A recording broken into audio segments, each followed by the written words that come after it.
Ethan locked me out of the house I paid for because his first love was crying upstairs in my bedroom.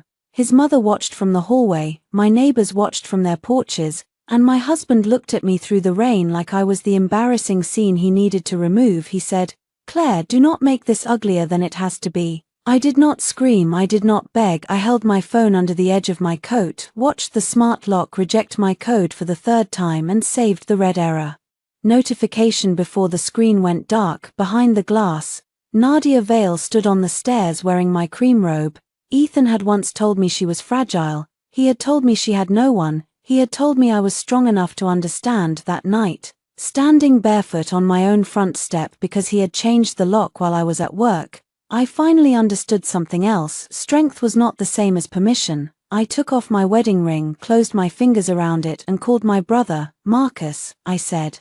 My voice steady while rain ran down my neck. "Bring the trust file." He did not ask me why, he only said, "Did Ethan lock you out of the Bennett house?" I looked at the warm yellow light pouring from my windows, at Nadia's shadow moving across my bedroom, at Ethan's hand still resting on the door like he owned it. "Yes," I said, "and I want him to prove it." Ethan opened the front door before I could use my key, which should have been my first warning. The rain had turned hard in the last 10 minutes of my drive home. It came down in silver sheets over Hawthorne Street, washing the sidewalks clean and blurring the old brick houses into soft, expensive shapes. My heels were soaked, my black dress clung to my knees. I had a paper grocery bag under one arm with the almond cake his mother liked, because Diane had reminded me twice that afternoon that family dinners feel cold without dessert. I had worked 9 hours, presented a donor plan to the foundation board, picked up Diane's prescription refill and still made it back before 8. Then my husband blocked the doorway with one hand on the frame. He was wearing the navy sweater I bought him last Christmas. His hair was damp, as if he had showered. Behind him, the house glowed warm and prepared, candles on the console table, wine breathing in the decanter. Diane's laugh drifting from the dining room. Someone had put jazz on the speaker system. For 1 second I thought he had planned something kind, then I saw the woman on the stairs. Nadia Vale stood halfway up to the second floor, one pale hand wrapped around the banister, her dark hair loose over her shoulder. She was barefoot, she was wearing my cream silk robe, the one with my initials stitched inside the collar. Her eyes were red, but not from tears, they were sharp, awake, watching. I looked back at Ethan. "Why is she wearing my robe?" His jaw tightened. "Claire, come inside and lower your voice." I did not move. "Why is Nadia in our house wearing my robe?" Diane appeared behind him, pearls at her throat, a wineglass in hand. "Oh, for heaven's sake, the poor girl has been through enough tonight." I smelled rosemary chicken, roasted garlic, the expensive candle I only lit when guests came over, guests in my home. While I stood in the rain, Nadia took one slow step down, clutching the robe tighter. "I can change." I did not mean to upset anyone. That was the first lie of the night, and she delivered it beautifully. Ethan turned his head toward her. His voice softened in a way it had not softened for me in months. "No, stay where you are safe here, safe here." The words landed like cold fingers on my spine. I shifted the grocery bag higher on my arm. Rain soaked through the paper, the cake box inside sagged. "Ethan," I said, "come outside." "No." "Then tell me here." His eyes flicked toward the porch next door. Mrs. Palmer had opened her curtain. Across the street, a garage door was going up. People noticed sound on Hawthorne Street. They noticed everything while pretending not to. "Do not start a scene," he said. I almost laughed, not because it was funny, but because he was standing between me and my own hallway while his first love wore my robe, and he thought the scene was mine. "What happened?" I asked. "Nadia's apartment was broken into." Nadia gave a soft, wounded breath. Diane made a sympathetic noise. I looked at Nadia. "Did you call the police?" She lowered her eyes. I panicked.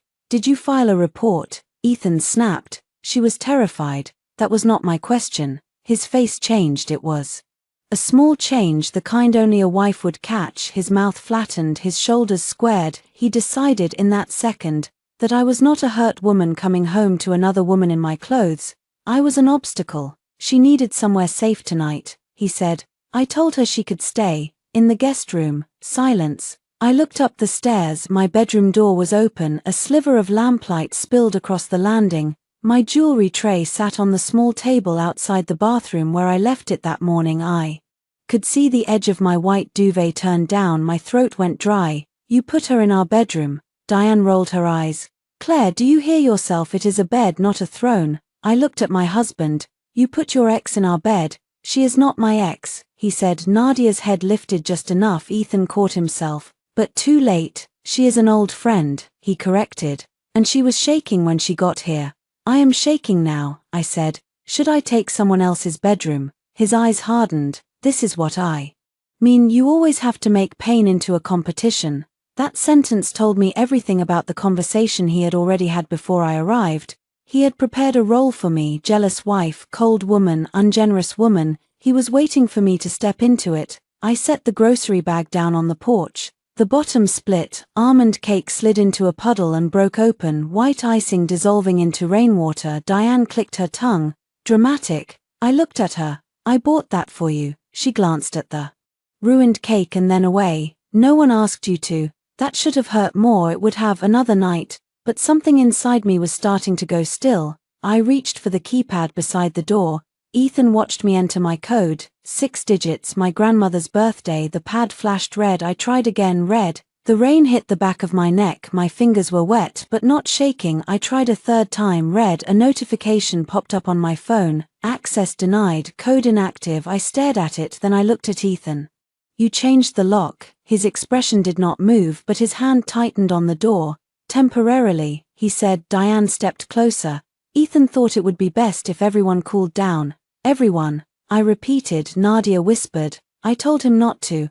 I turned my head slowly toward her. She stood in my robe, in my house, above my hallway, and gave me an expression so delicate it would have fooled a room full of people who wanted to be fooled. Ethan was worried you might come in angry, she said. He knows you better than anyone. My pulse thudded once. There it was, not only replacement, not only insult, a story. They had built a story before I walked in. Fragile Nadia, protective Ethan, unstable Claire. I raised my phone. Ethan's eyes dropped to it. What are you doing? Checking the lock log. Claire. The warning in his voice was quiet, familiar. It was the tone he used when he wanted me to remember that I hated public conflict, that I softened when people stared, that I usually saved hard conversations for private rooms, where he could rub his temples and say I was exhausting him. Mrs. Palmer's front door opened a crack. Ethan saw it too. Go to a hotel tonight, he said under his breath. I will call you tomorrow when you are calmer. I stepped closer. Rain dripped from my eyelashes. You are asking me to leave my home because she is upset. I am telling you not to punish someone who came here for help. I am your wife. The words came out low, almost flat. He looked tired suddenly, not guilty, tired, as if my marriage had become an administrative problem. And I am your husband, he said, so trust me when I say you need space tonight. Do I need space? I asked. Or does Nadia need my bed? Diane gasped like I had said something vulgar. Ethan's face flushed. Enough. He stepped back for a wild second. I thought he was making room for me. Instead, he began to close the door. I put my hand against it. Ethan. He did not look at my hand, he looked at my face. You can sleep somewhere else tonight, he said. Do not make me call someone. Call who? His silence answered me. Police, security. Anyone who would see a wet wife on a porch and a calm husband inside a warm house and assume the problem was the woman outside. Behind him, Nadia came down one more step. My robe brushed her knees. I removed my hand from the door closed, the lock clicked. For a moment, all I heard was rain, then the porch light switched off. That was when Mrs. Palmer came out with an umbrella. Claire, she called softly. Honey, are you all right? I looked down at my phone. My lock app still showed the rejected code. The timestamps were clean. 3 attempts, 3 denials.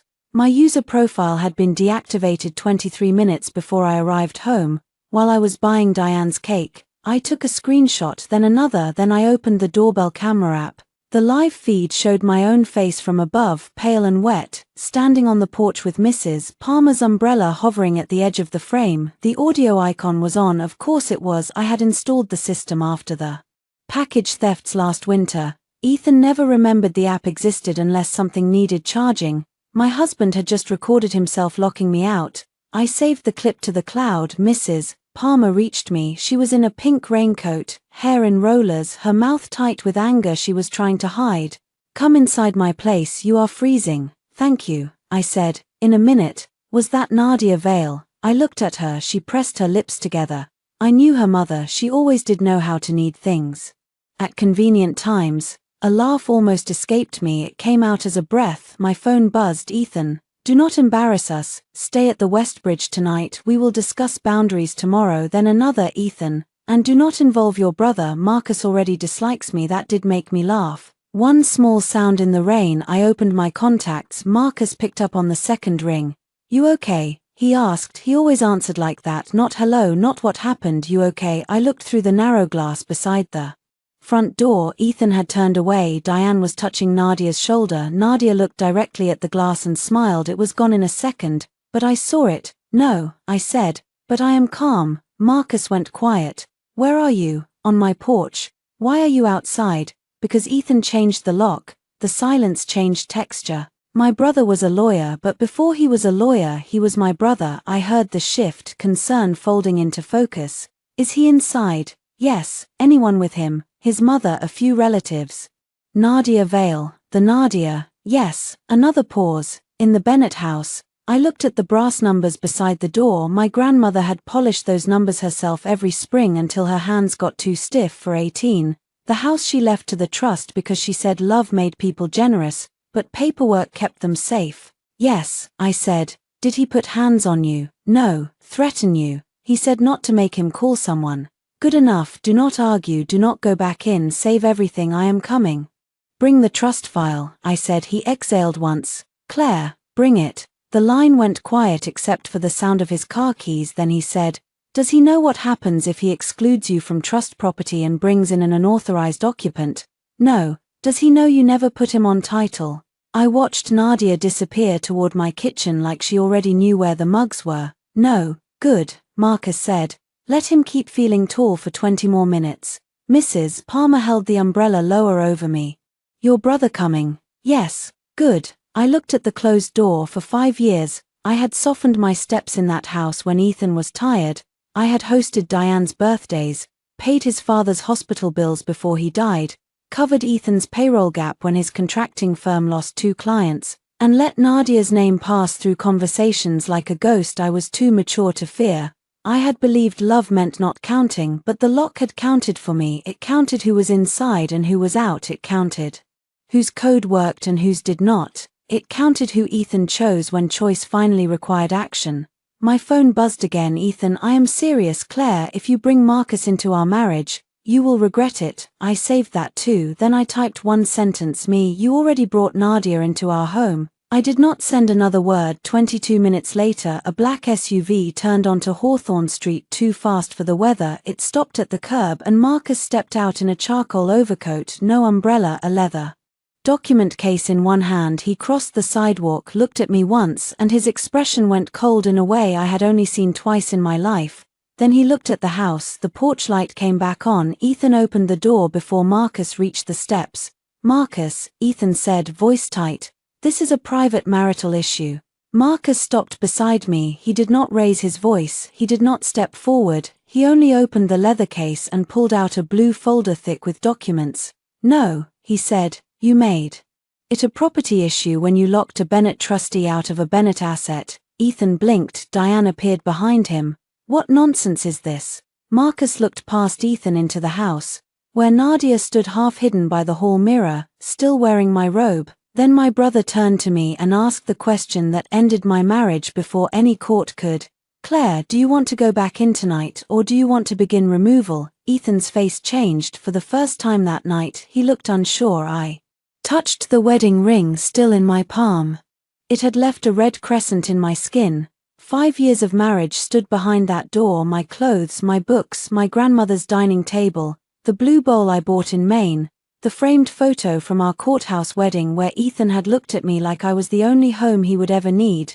Nadia shifted in the hallway. The robe sleeve slipped down her shoulder. I closed my fingers around the ring. Begin removal. I said. Marcus did not take me to his house. He took me to his office. That told me how serious he was before he said anything serious. Bennett and Lowell occupied the 3rd floor of an old stone building downtown, above a bakery that made cinnamon rolls the size of dinner plates at night. The lobby smelled faintly of sugar and copier toner. The security guard knew Marcus and unlocked the elevator without asking questions. He looked at my wet dress, my bare ring finger, my ruined mascara, and had the professional kindness to look away. I sat in Marcus's conference room wrapped in a grey wool blanket.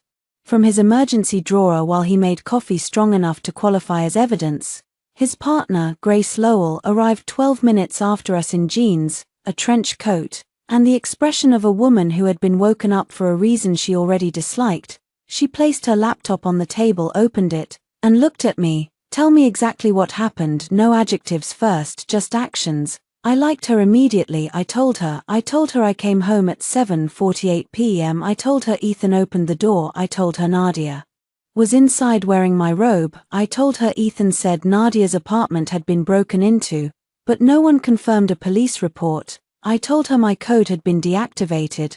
I told her Ethan told me to go to a hotel. I told her the porch light went off. I told her he texted me not to involve Marcus. Marcus stood by the window with his arms crossed, looking out at the rain. He did not interrupt once. Grace typed while I spoke. Her face did not change until I mentioned the robe. Then she stopped. "Your robe, yes.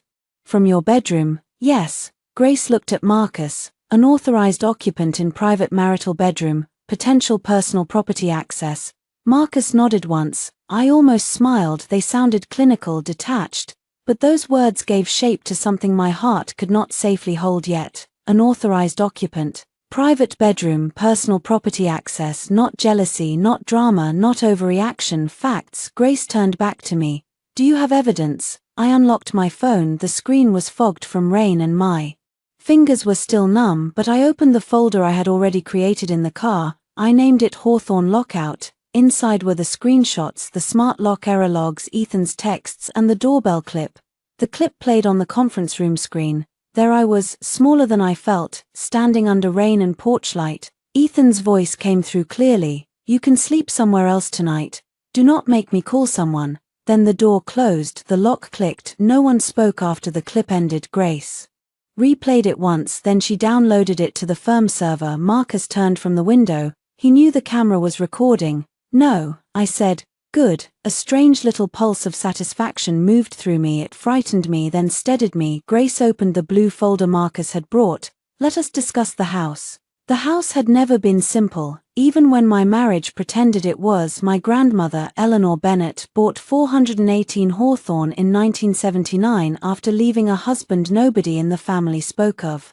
Unless wine and honesty were both present, she raised my mother there. My mother raised Marcus and me there until she remarried and moved west.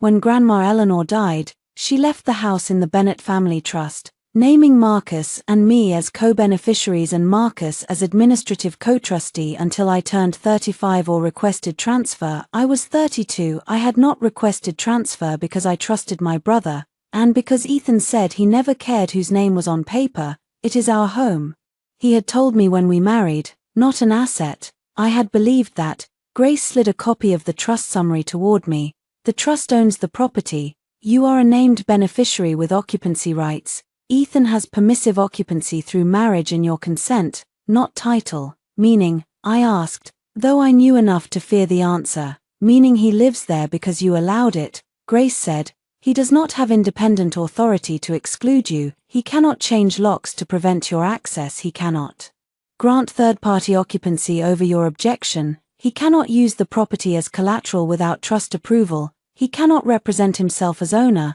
I stared at the words on the page. They looked dry, almost boring. They were not. They were a map out. Marcus sat across from me. "Claire, did you ever sign anything giving Ethan management rights over Hawthorne?" "No." "Any refinancing documents?" "No." "Any renovation loan tied to the property?" "No." He asked last month if we could discuss a line of credit for his new project, but I said I wanted to see full numbers first. Grace and Marcus exchanged a look. My stomach tightened. "What?" Grace opened another file. "Marcus asked me to check public commercial filings after your call. Ethan registered a new LLC 6 weeks ago, Wells Vale Hospitality Group."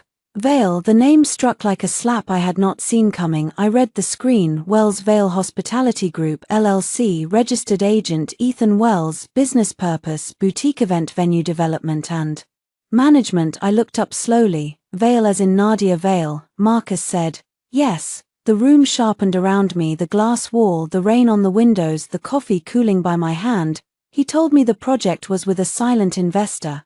I said. Grace clicked once. Nadia is listed as a consultant in a preliminary planning document attached to a zoning inquiry. I thought of Nadia in my robe, the bedroom, the soft voice. He only married you because you were safe. She had not sent that yet, but the words were already in her face. Ethan had not brought a frightened woman into our house. He had brought his business partner. I stood too fast. The blanket slipped from my shoulders. Marcus rose. Claire, I need air. He did not try to stop me. He opened the conference room door and let me walk into the empty corridor. The bakery downstairs had started its overnight prep. Yeast and sugar warmed the old building. I pressed one hand to the wall and breathed through my nose. There were betrayals that broke your heart.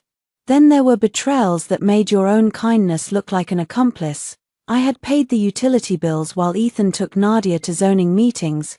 I had told him to follow his dream. I had listened to him complain about investors, permits, contractors, and stress. I had rubbed his shoulders at midnight while he sat at our kitchen island, perhaps drafting documents with her name beside his. And tonight, he locked me out of the house that made him credible enough to ask a bank for money. My phone buzzed. Nadia, I am sorry about tonight. Ethan is only trying to protect everyone. You looked so angry. I hope you get help. I stared at the message, then another came in, a photo. Nadia sat at my kitchen island with a mug in both hands. My mug, the white one with the blue crack through the handle that Ethan always said I should throw away. Behind her, my wedding photo was visible on the shelf. Her caption, he chose who needed him most. My body went cold, then hot. I walked back into the conference room. Marcus saw my face. What did she do? I handed Grace the phone. Grace read the messages and smiled without warmth. Helpful, helpful, I repeated. Very. She confirmed occupancy, emotional provocation, an awareness that Ethan chose her over you. Save the original. Do not respond. I wasn't going to. That was not entirely true. A part of me wanted to type every ugly sentence my mouth had swallowed for 5 years, but another part of me, newer and colder, understood that Nadia wanted heat from me because heat looked unstable when cropped. I saved the messages. Grace turned back to the documents. We need 3 tracks: property protection, marital separation, and financial audit. Tonight, I asked. Tonight begins it. Tomorrow we serve formal notice.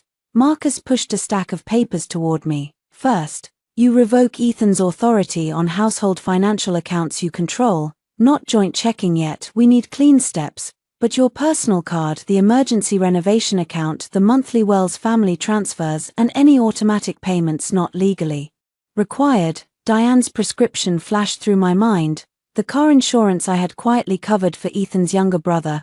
The temporary payment to Diane after Ethan's father died that somehow became 36 monthly transfers. The credit card Ethan used for client dinners and, apparently, old friends in crisis. Second, Grace said, we notify Ethan in writing that you object to Nadia Vale's occupancy and that he has no authority to exclude you from the property. We do not change locks yet unless we do it lawfully and with notice. He must not be able to paint you as impulsive. I almost laughed again. He already painted me as impulsive. Then we give him nothing wet to keep the paint fresh. Marcus slid one final page forward. Third, you decide where you sleep, not at your house. He leaned back. I did not offer. That startled a smile out of me. He smiled back, small and sad. I booked you a suite under the firm's corporate account for tonight. Tomorrow we find something better. You need rest and clean clothes before you burn down. His assumptions. I am not burning anything. No, he said. You are documenting a controlled demolition. Grace's pen paused.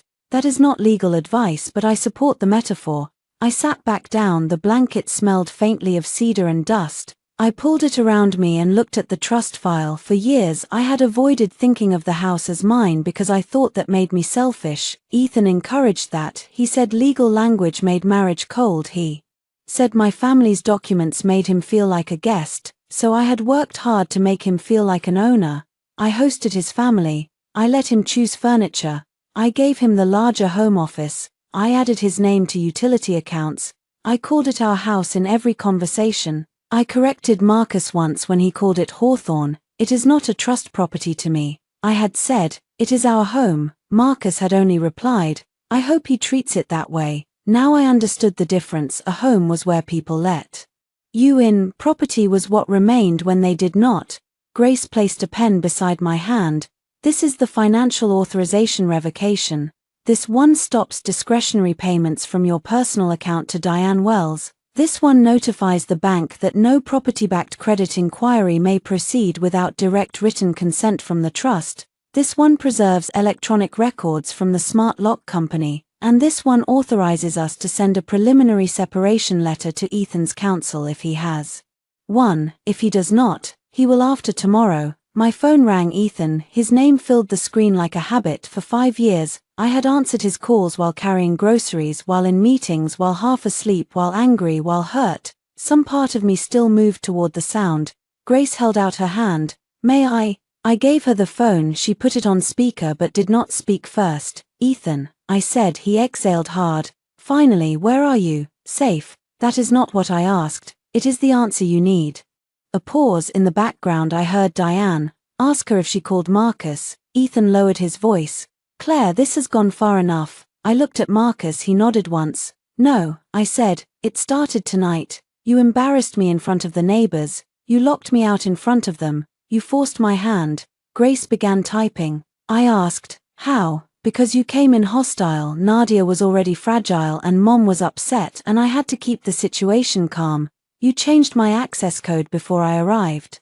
Silence. That was temporary, he said. When did you change it? Claire, when? He sighed. Around 7:30. I knew you would react badly. I closed my eyes for 1 second. He had just confirmed it. Grace's fingers moved faster. And Nadia arrived when? I asked. That is not the point. It is now. She came around 6, to our house, to my home too, he snapped. Marcus's face went still. Grace underlined something on her notepad.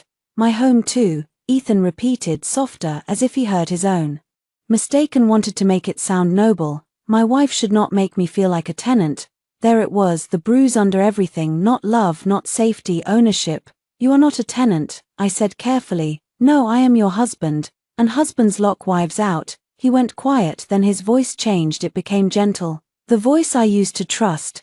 Claire, I do not want to fight. Come to the house tomorrow. We will talk privately. I will make Nadia leave the bedroom. She can take the guest room. You and I can.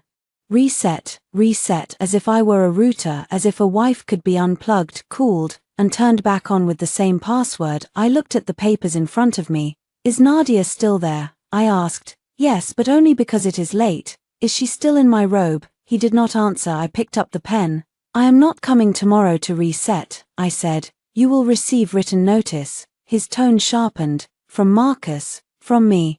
Do not do this. My hand moved across the page. Claire Bennett Wells. The signature looked strange, half mine, half his. I crossed out Wells on the next signature line and wrote Claire Bennett. Ethan heard the scratch of the pen. What are you signing? The first door, I said. What does that mean? It means you should have let me in. I ended the call. No one spoke for a moment. Then Marcus reached across the table and took my wedding ring from where I had placed it beside the trust file. He did not keep it. He only set it in a small evidence envelope Grace slid from her drawer, not because.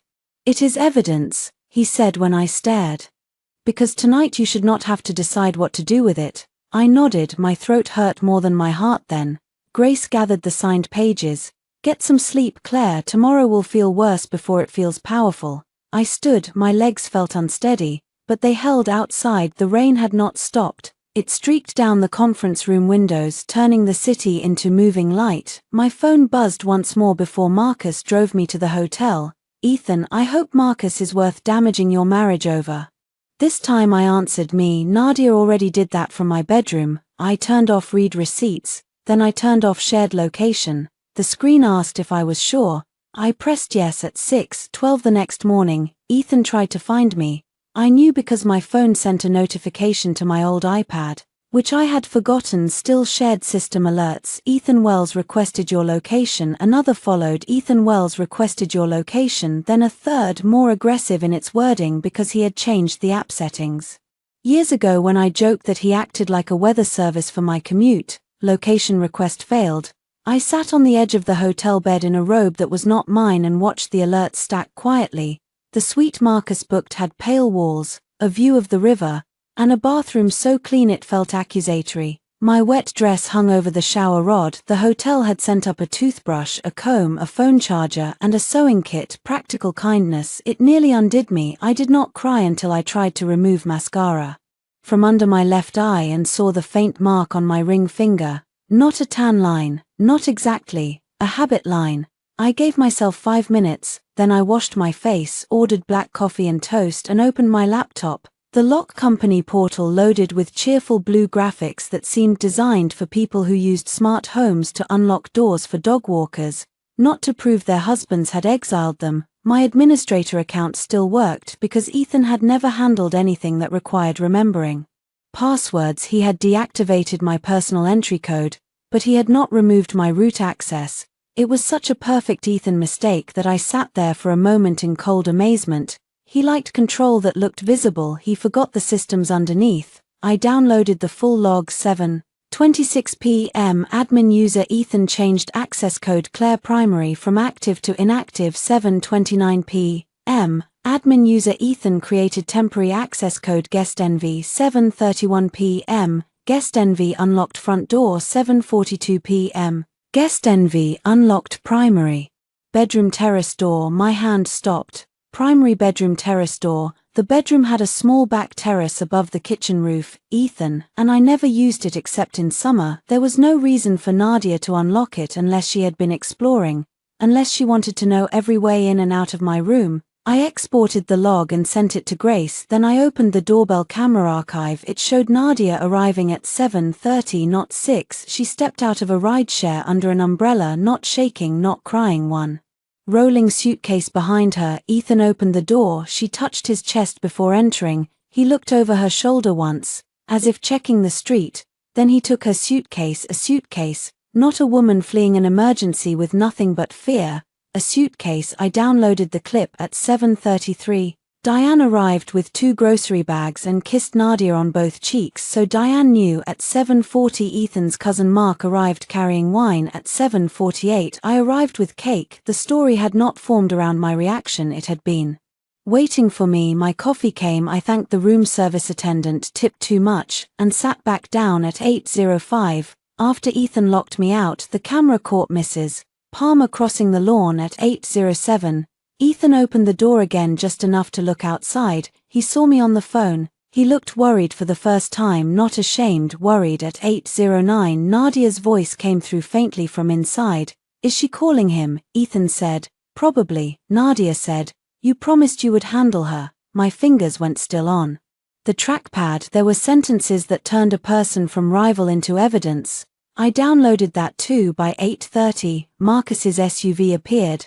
The porch light returned. Ethan opened the door, and the conversation with Marcus was captured from a poor angle but clear enough. At 9:02, after Marcus and I left, Nadia came onto the porch. She stood where I had stood. She held my mug in both hands. Then she looked directly at the doorbell camera and said softly, some women do not know when a home is no longer theirs. I replayed it once, then I sent it to Grace with no comment. My phone rang at 8:01. Diane. I let it go to voicemail. She called again, then Ethan, then Diane, then a number I recognized as Ethan's cousin Mark. I did not answer any of them. Instead I called the bank. The first woman I spoke to sounded bored until I used the phrases Grace had written down for me.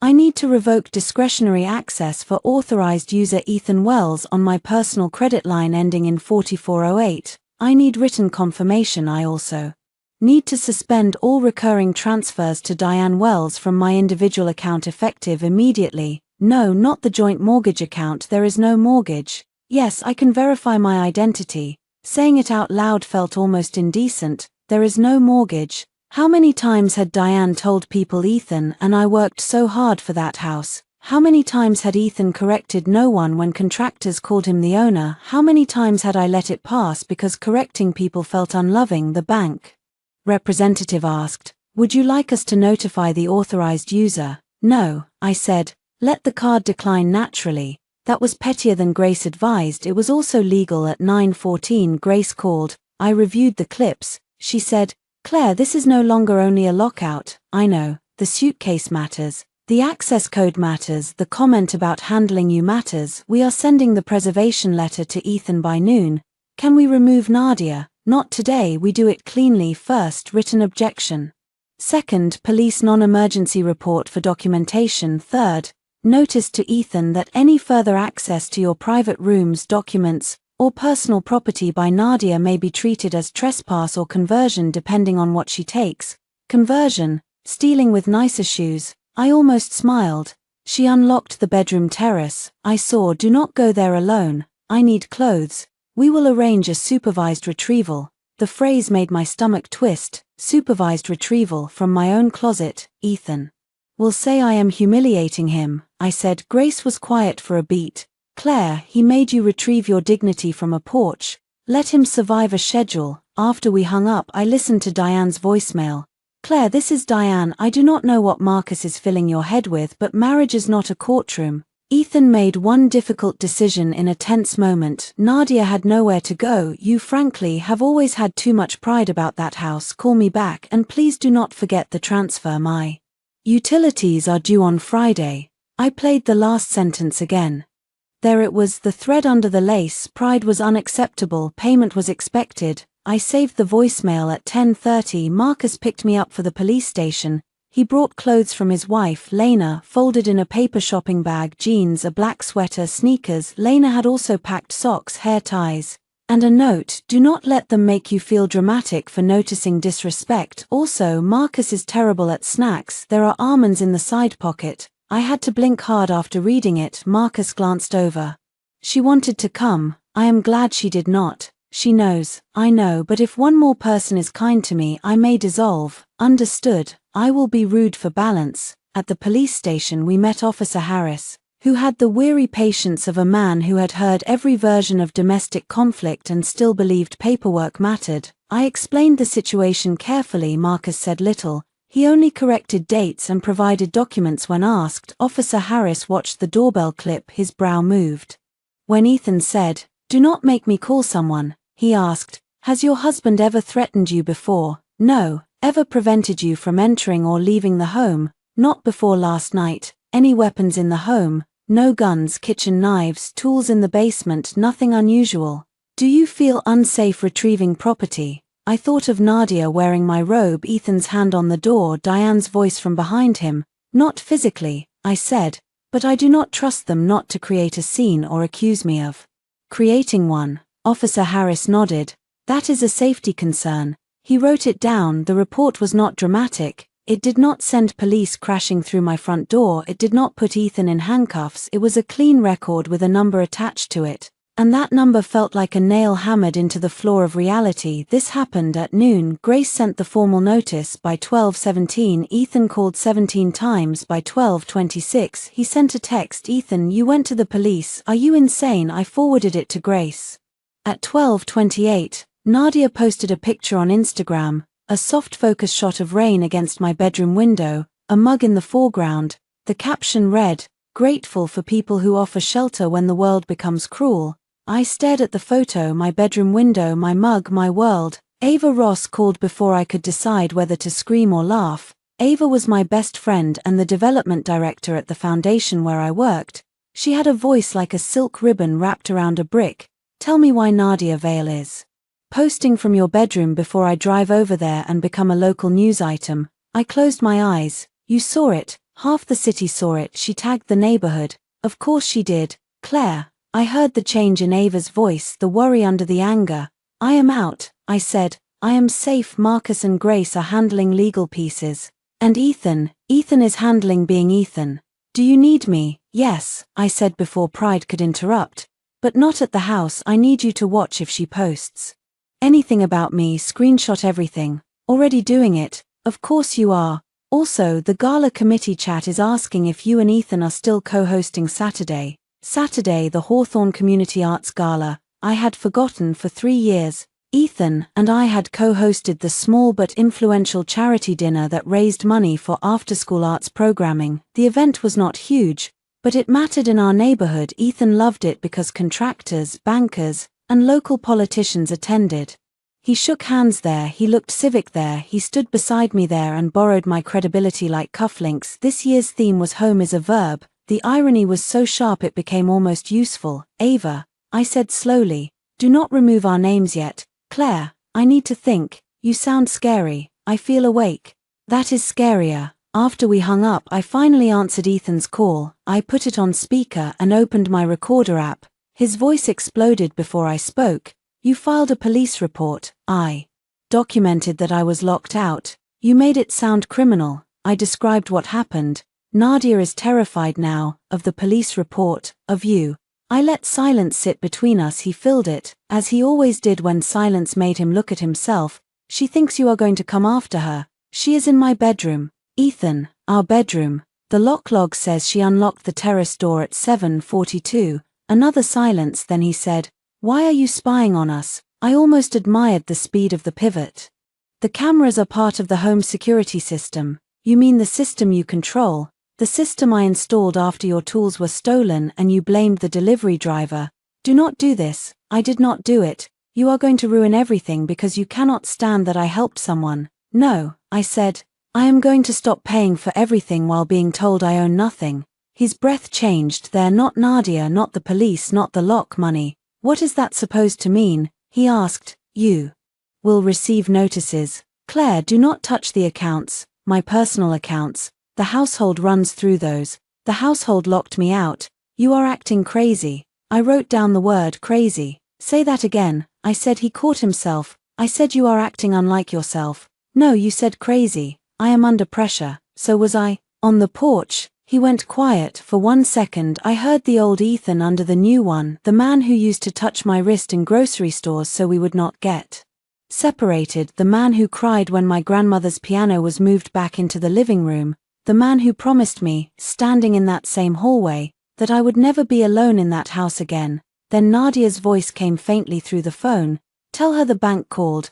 My entire body went still. What bank? I asked. Ethan cursed under his breath. Nothing. What bank, Ethan? It is for the project, the Wells Vale project. He did not answer. I smiled then, not because anything was funny, because the room had finally turned its lights on. Do not apply for property-backed financing using Hawthorne, I said. You do not have authority. His voice dropped. Who told you about Wells Vale? You did by reacting. Claire, you have a police report number, a notice coming, and a wife who is done being treated like furniture. Have a careful afternoon. I ended the call at 3:00 p.m. Officer Harris called. Ethan had contacted the station to say I was emotionally volatile and possibly weaponizing family resources. Harris's tone told me how much he enjoyed repeating that.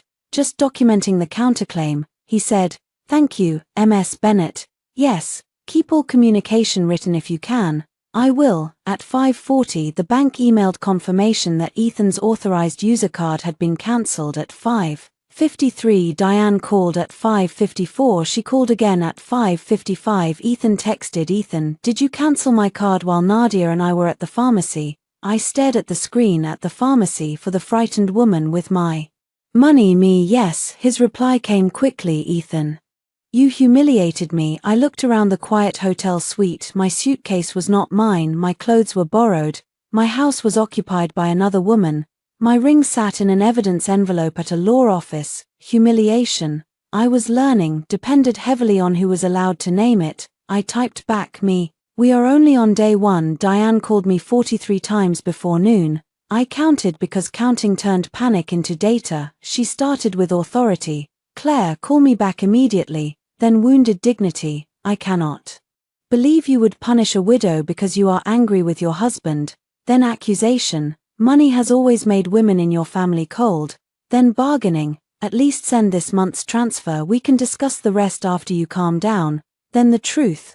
My card declined at the pharmacy, and Ethan is not answering properly. Do you understand how embarrassing that was? I saved every voicemail, not because I wanted Diane punished for needing help.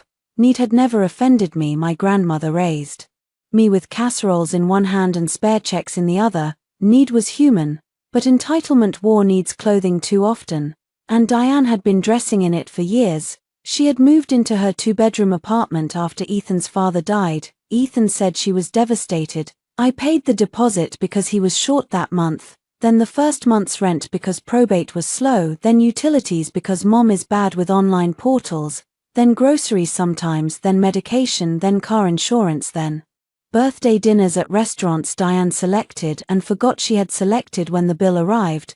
Whenever I hesitated, Ethan would say, "She is my mother, Claire," as if I did not know, as if the fact explained why she became my monthly expense. At 11:15, I sat across from my banker in a glass office and reviewed 5 years of transfers. The spreadsheet looked obscene in its neatness. Diane Wells, $2 400 monthly. Mark Wells emergency loan, $8,000 unpaid. Ethan Wells business bridge support, $41,000 repaid. In compliments but not money. Wells family medical expenses, $18,600. Ethan's card charges marked client meals, $27,400.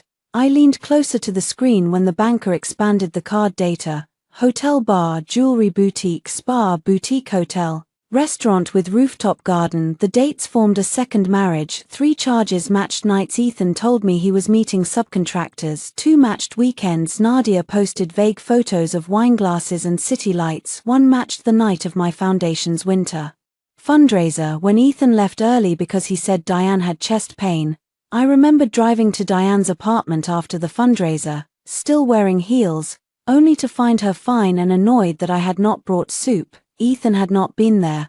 I sent the statements to Grace, the banker, a careful woman named Priya, folded her hands. Ms. Bennett, would you like all discretionary recurring transfers stopped? Yes. And the authorized card, cancelled. Would you like a new card issued with a different number? Yes. Online banking password, changed. Security questions. I paused. What was my spouse's middle name? I said. Priya's face remained professional. We can update that. Please make it something he cannot guess. Of course. I chose my grandmother's first dog. Ethan had never asked about my grandmother's dogs. When I left the bank, the rain had paused. The city smelled wet and metallic. I stood under the awning and checked my messages. Ava had sent screenshots of Nadia's posts. Nadia had deleted the bedroom window photo after someone commented, "Isn't that Claire Bennett's house good?" Grace had sent a draft of the financial boundary letter. Marcus had sent one message, "Call before you respond to anyone with the last name Wells." I smiled despite everything. Then Diane called again. I answered. "Claire Bennett," she snapped before I said hello. "You should be ashamed." I stood very still under the awning. People moved around me with umbrellas, coffee cups, briefcases, lives that had not cracked open in public. "Good morning, Diane. Do not take that tone with me. I just stood at Greenleaf Pharmacy while my card was declined for a medication I need. Your medication is covered by your insurance." The declined card was my personal credit card. It was the family card. No, it was mine. "You are married to my son. There is no mine." The old Claire would have explained. She would have softened. She would have said, "I am not trying to hurt you." She would have offered to transfer enough for the medication while making clear gently that boundaries were needed. The old Claire had been very useful to people who disliked boundaries. I said, "That belief is part of the problem." Diane drew in a sharp breath. "Nadia was right. You are jealous enough to hurt innocent people. Nadia is not innocent. She has nothing. She has my robe, my bedroom, and apparently access to my husband's business plans. Do you hear how ugly you sound? Clear, I hope. You think because your grandmother left you that house, you can treat people like beggars." I looked at the wet street and remembered Diane, 3 months after the wedding, standing in my kitchen and saying, "It must be nice to have old money. Some of us had to marry for love." Ethan had told me not to take it personally. Diane was grieving the life she thought she deserved. I had swallowed that too. "Diane," I said, "I have paid your rent for 36 months. Silence. "That ends now. You cannot be serious." "I am. Ethan will never forgive you. That is becoming less expensive every hour." She made a sound like I had slapped her. "You cold little girl." "No," I said, "a cold person would have stopped at month 1. I ended the call before she could recover. My hands shook afterward. I hated that. I hated how setting a boundary could feel like cruelty when exploitation had been trained to call itself family. I walked 2 blocks before I trusted myself to call Marcus. "Did you answer a Wells?" he asked. "Yes, Claire, I know, but..." I stayed calm. "Did you threaten anyone?" "No." "Admit to anything?" "No." "Offer money?" "No." "Then I am proud of you." I stopped walking. The words hit harder than Diane's insults. "I do not feel proud," I said. "I feel mean." "That is withdrawal." "From what?" "Being used." I laughed, but it broke halfway. Marcus softened. Do you want me to come get you? No, I am going to the apartment showing. Good. Grace had arranged a short-term furnished apartment through a client who traveled often. It was on the 9th floor of a building near the river, smaller than my closet at Hawthorne if Diane were telling it, but bright and clean, with a balcony and a blue couch. The owner, a ceramic artist named June, had left bowls drying on a shelf and a handwritten note that said, "Use anything except the kill." The property manager handed me the keys. Ms. Lowell said, "You may need privacy." She said, "I do. The building has security downstairs. No one comes up without approval." I looked at the key in my palm. A working key, such a small mercy, such a large one.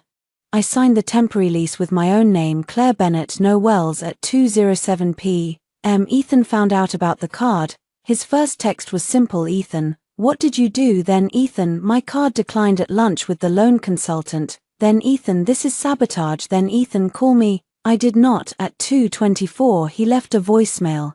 "Claire, this is childish. I was at a business lunch. Do you understand the position you put me in? I looked like a fool. Nadia had to cover the check. Do you have any idea how humiliating that was for me?" I played it twice and transcribed it. Nadia had to cover the check. Nadia, who supposedly had nowhere safe to sleep, had enough money to cover a business lunch with a loan consultant. At 3:00, Grace confirmed that the loan consultant's office had acknowledged receipt of the trust notice. No property-backed loan could proceed using Hawthorne without trust consent. Grace described their response as nervous, which I enjoyed more than I should have. At 4:10 Ethan called again. This time I answered, with Grace on the line silently. "Are you done?" he demanded. "With what? Trying to destroy me?" "I cancelled my personal card." "You cancelled a card I use for work. Your work has its own accounts. You know cash flow is tight. Because you started a company with Nadia without telling me. Do not twist this. Then straighten it." He breathed hard into the phone. Wellsvale was supposed to be a surprise. I closed my eyes. A business with your first love was supposed to be a surprise for your wife. A future for us was supposed to be a surprise. Was Nadia my surprise too? She understands the hospitality space. She used to plan influencer brunches. Do not demean her because you are threatened. There it was again: threatened, jealous, crazy, hostile, words he kept throwing like blankets over a fire. "Ethan," I said, "where did Nadia sleep last night?" Silence. Answer: "She was exhausted." "Where?" "The primary room was closest to the bathroom." Grace's eyebrows rose. I repeated, "The primary room, our room," he said. "No," I said, "not anymore. Do not say that." "Why?" "Because you do not mean it." I looked around the apartment, the blue couch, the bare walls, the key on the counter. For the first time since the door closed, I felt a clean line form inside me. "I mean it more than I meant my vows the last time you made me apologize to your mother for being tired." He went quiet. That one reached him, not enough to change him, but enough to inconvenience his certainty. Then his voice lowered. "Come home tonight." "No, I will ask Nadia to sleep downstairs." "No, I will reactivate your code." I almost smiled. "You think the code is the problem. It is the door." "Claire, I made a mistake with the door." "No, the door told the truth." "That sounds like something Marcus fed you." "Marcus did not choose Nadia over me." "Neither did I. You locked me out because you were going to hurt her." "With what?" "Your anger." I let the silence stretch. Then I asked, "Did Nadia tell you I might hurt her?" He did not answer quickly enough. "She was scared," he said. "Of me, of conflict. She sent me a photo from my kitchen. She was trying to reach out. She wrote he chose who needed him most." A muffled sound, movement, then Nadia's voice, closer than before. "I was hurt too, Claire." I froze. Ethan had put me on speaker. Of course he had. Nadia continued, soft and brave. "You have everything. I had one night where someone picked me and you are punishing us all for it." Us all. I looked at Grace. She made a small note. "Are you living in my house, Nadia?" I asked. Ethan snapped, "Do not interrogate her." But Nadia, confident in her role, answered, "I am staying where Ethan asked me to stay," with a suitcase. A pause. "I had nowhere else." "Did you file a police report about your apartment?" Ethan said. "Enough," Nadia whispered. "I did not feel safe with police involved." "Did your apartment get broken into?" Silence. Then Ethan said, "Claire, you are not a detective." "No," I said. "I am the woman whose home you used as a hotel." Nadia's voice sharpened just for a second. Maybe if you made it feel like his home too, he would not need to protect someone else in it.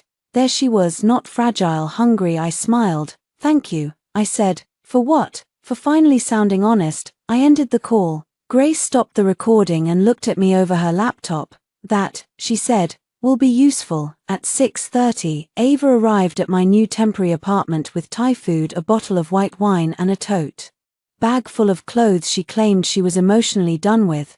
Though every item still had tags, she walked in, set the food down, looked at me and held out her arms. I stepped into them. I did not cry long, maybe 3 minutes, maybe 10. Ava did not tell me to breathe or be strong. She just held me until I stepped back. Then she said, "Good, now eat before revenge makes you hypoglycemic." Over noodles. I showed her the spreadsheet. Her face went flat in a way I had seen before donor negotiations. "Claire, I know. No, I do not think you do. You were not helping his family, you were underwriting their contempt." I looked down at my fork. "Say that again," I said. "You were underwriting their contempt."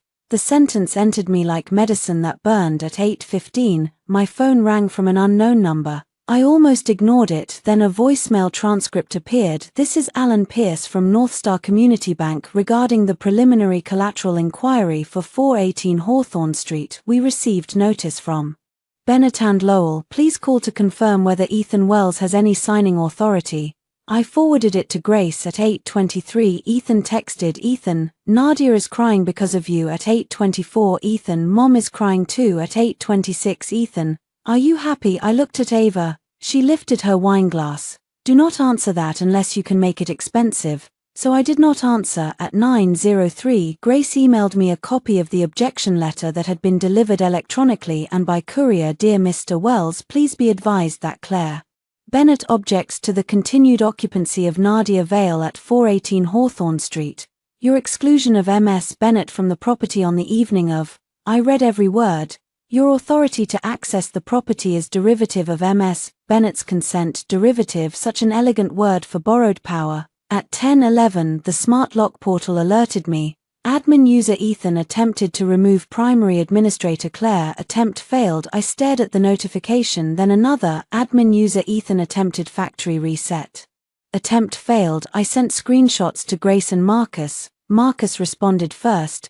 "He really wants day 2 to be worse." I looked out the apartment window at the dark river. For the first time since Ethan closed the door, I slept without checking whether he was coming to bed. Ethan brought roses to the coffee shop where he knew I hated the chairs. That was how I knew the apology was not for me. The place was called Marlowe's, all black metal stools and tiny round tables, designed for people who wanted to look busy without staying long. Ethan had chosen it because there were witnesses, but not comfortable ones. He had always understood staging better than he admitted. A crowded restaurant made him look vulnerable if I refused him. A private room made him accountable.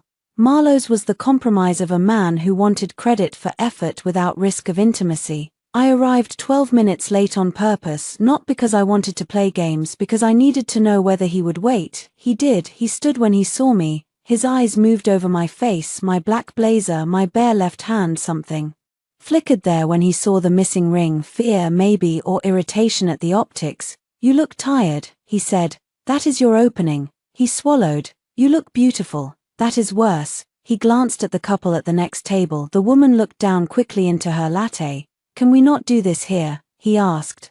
"You picked here." I thought neutral ground would help. Neutral ground with bad chairs.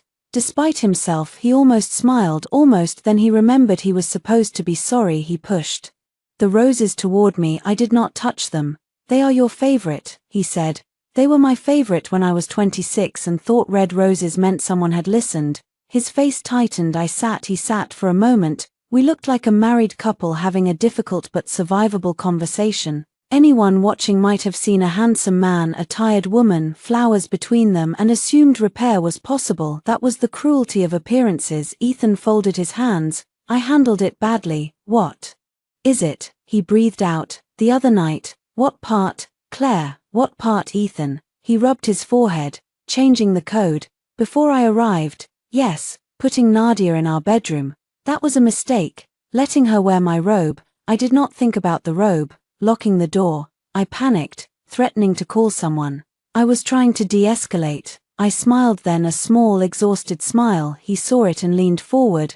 What, you still think choosing softer verbs changes harder actions? I am trying to apologize. No, you are trying to describe what happened in a way you can survive. His jaw flexed. There was the man from the doorway, the one under the roses. Fine, he said. I am sorry I locked you out. I waited. He looked confused. What else do you want? Why did you do it? I told you. Nadia was scared. Of what? Her apartment. Not of me. His eyes slid away. I reached into my bag and placed a printed transcript on the table. Not all of it, just Nadia's line. You promised you would handle her. Ethan stared at it. Doorbell audio. I said. He looked up slowly. You are recording inside our house now. It recorded on the porch. That is private. Whose privacy, mine outside or hers inside my robe? He pushed the paper back. This is why I was worried. You collect things like weapons. No, I said. You create things that require evidence. He sat back for a few seconds. The mask slipped. He looked angry, not hurt, not sorry, angry that the old routes were blocked.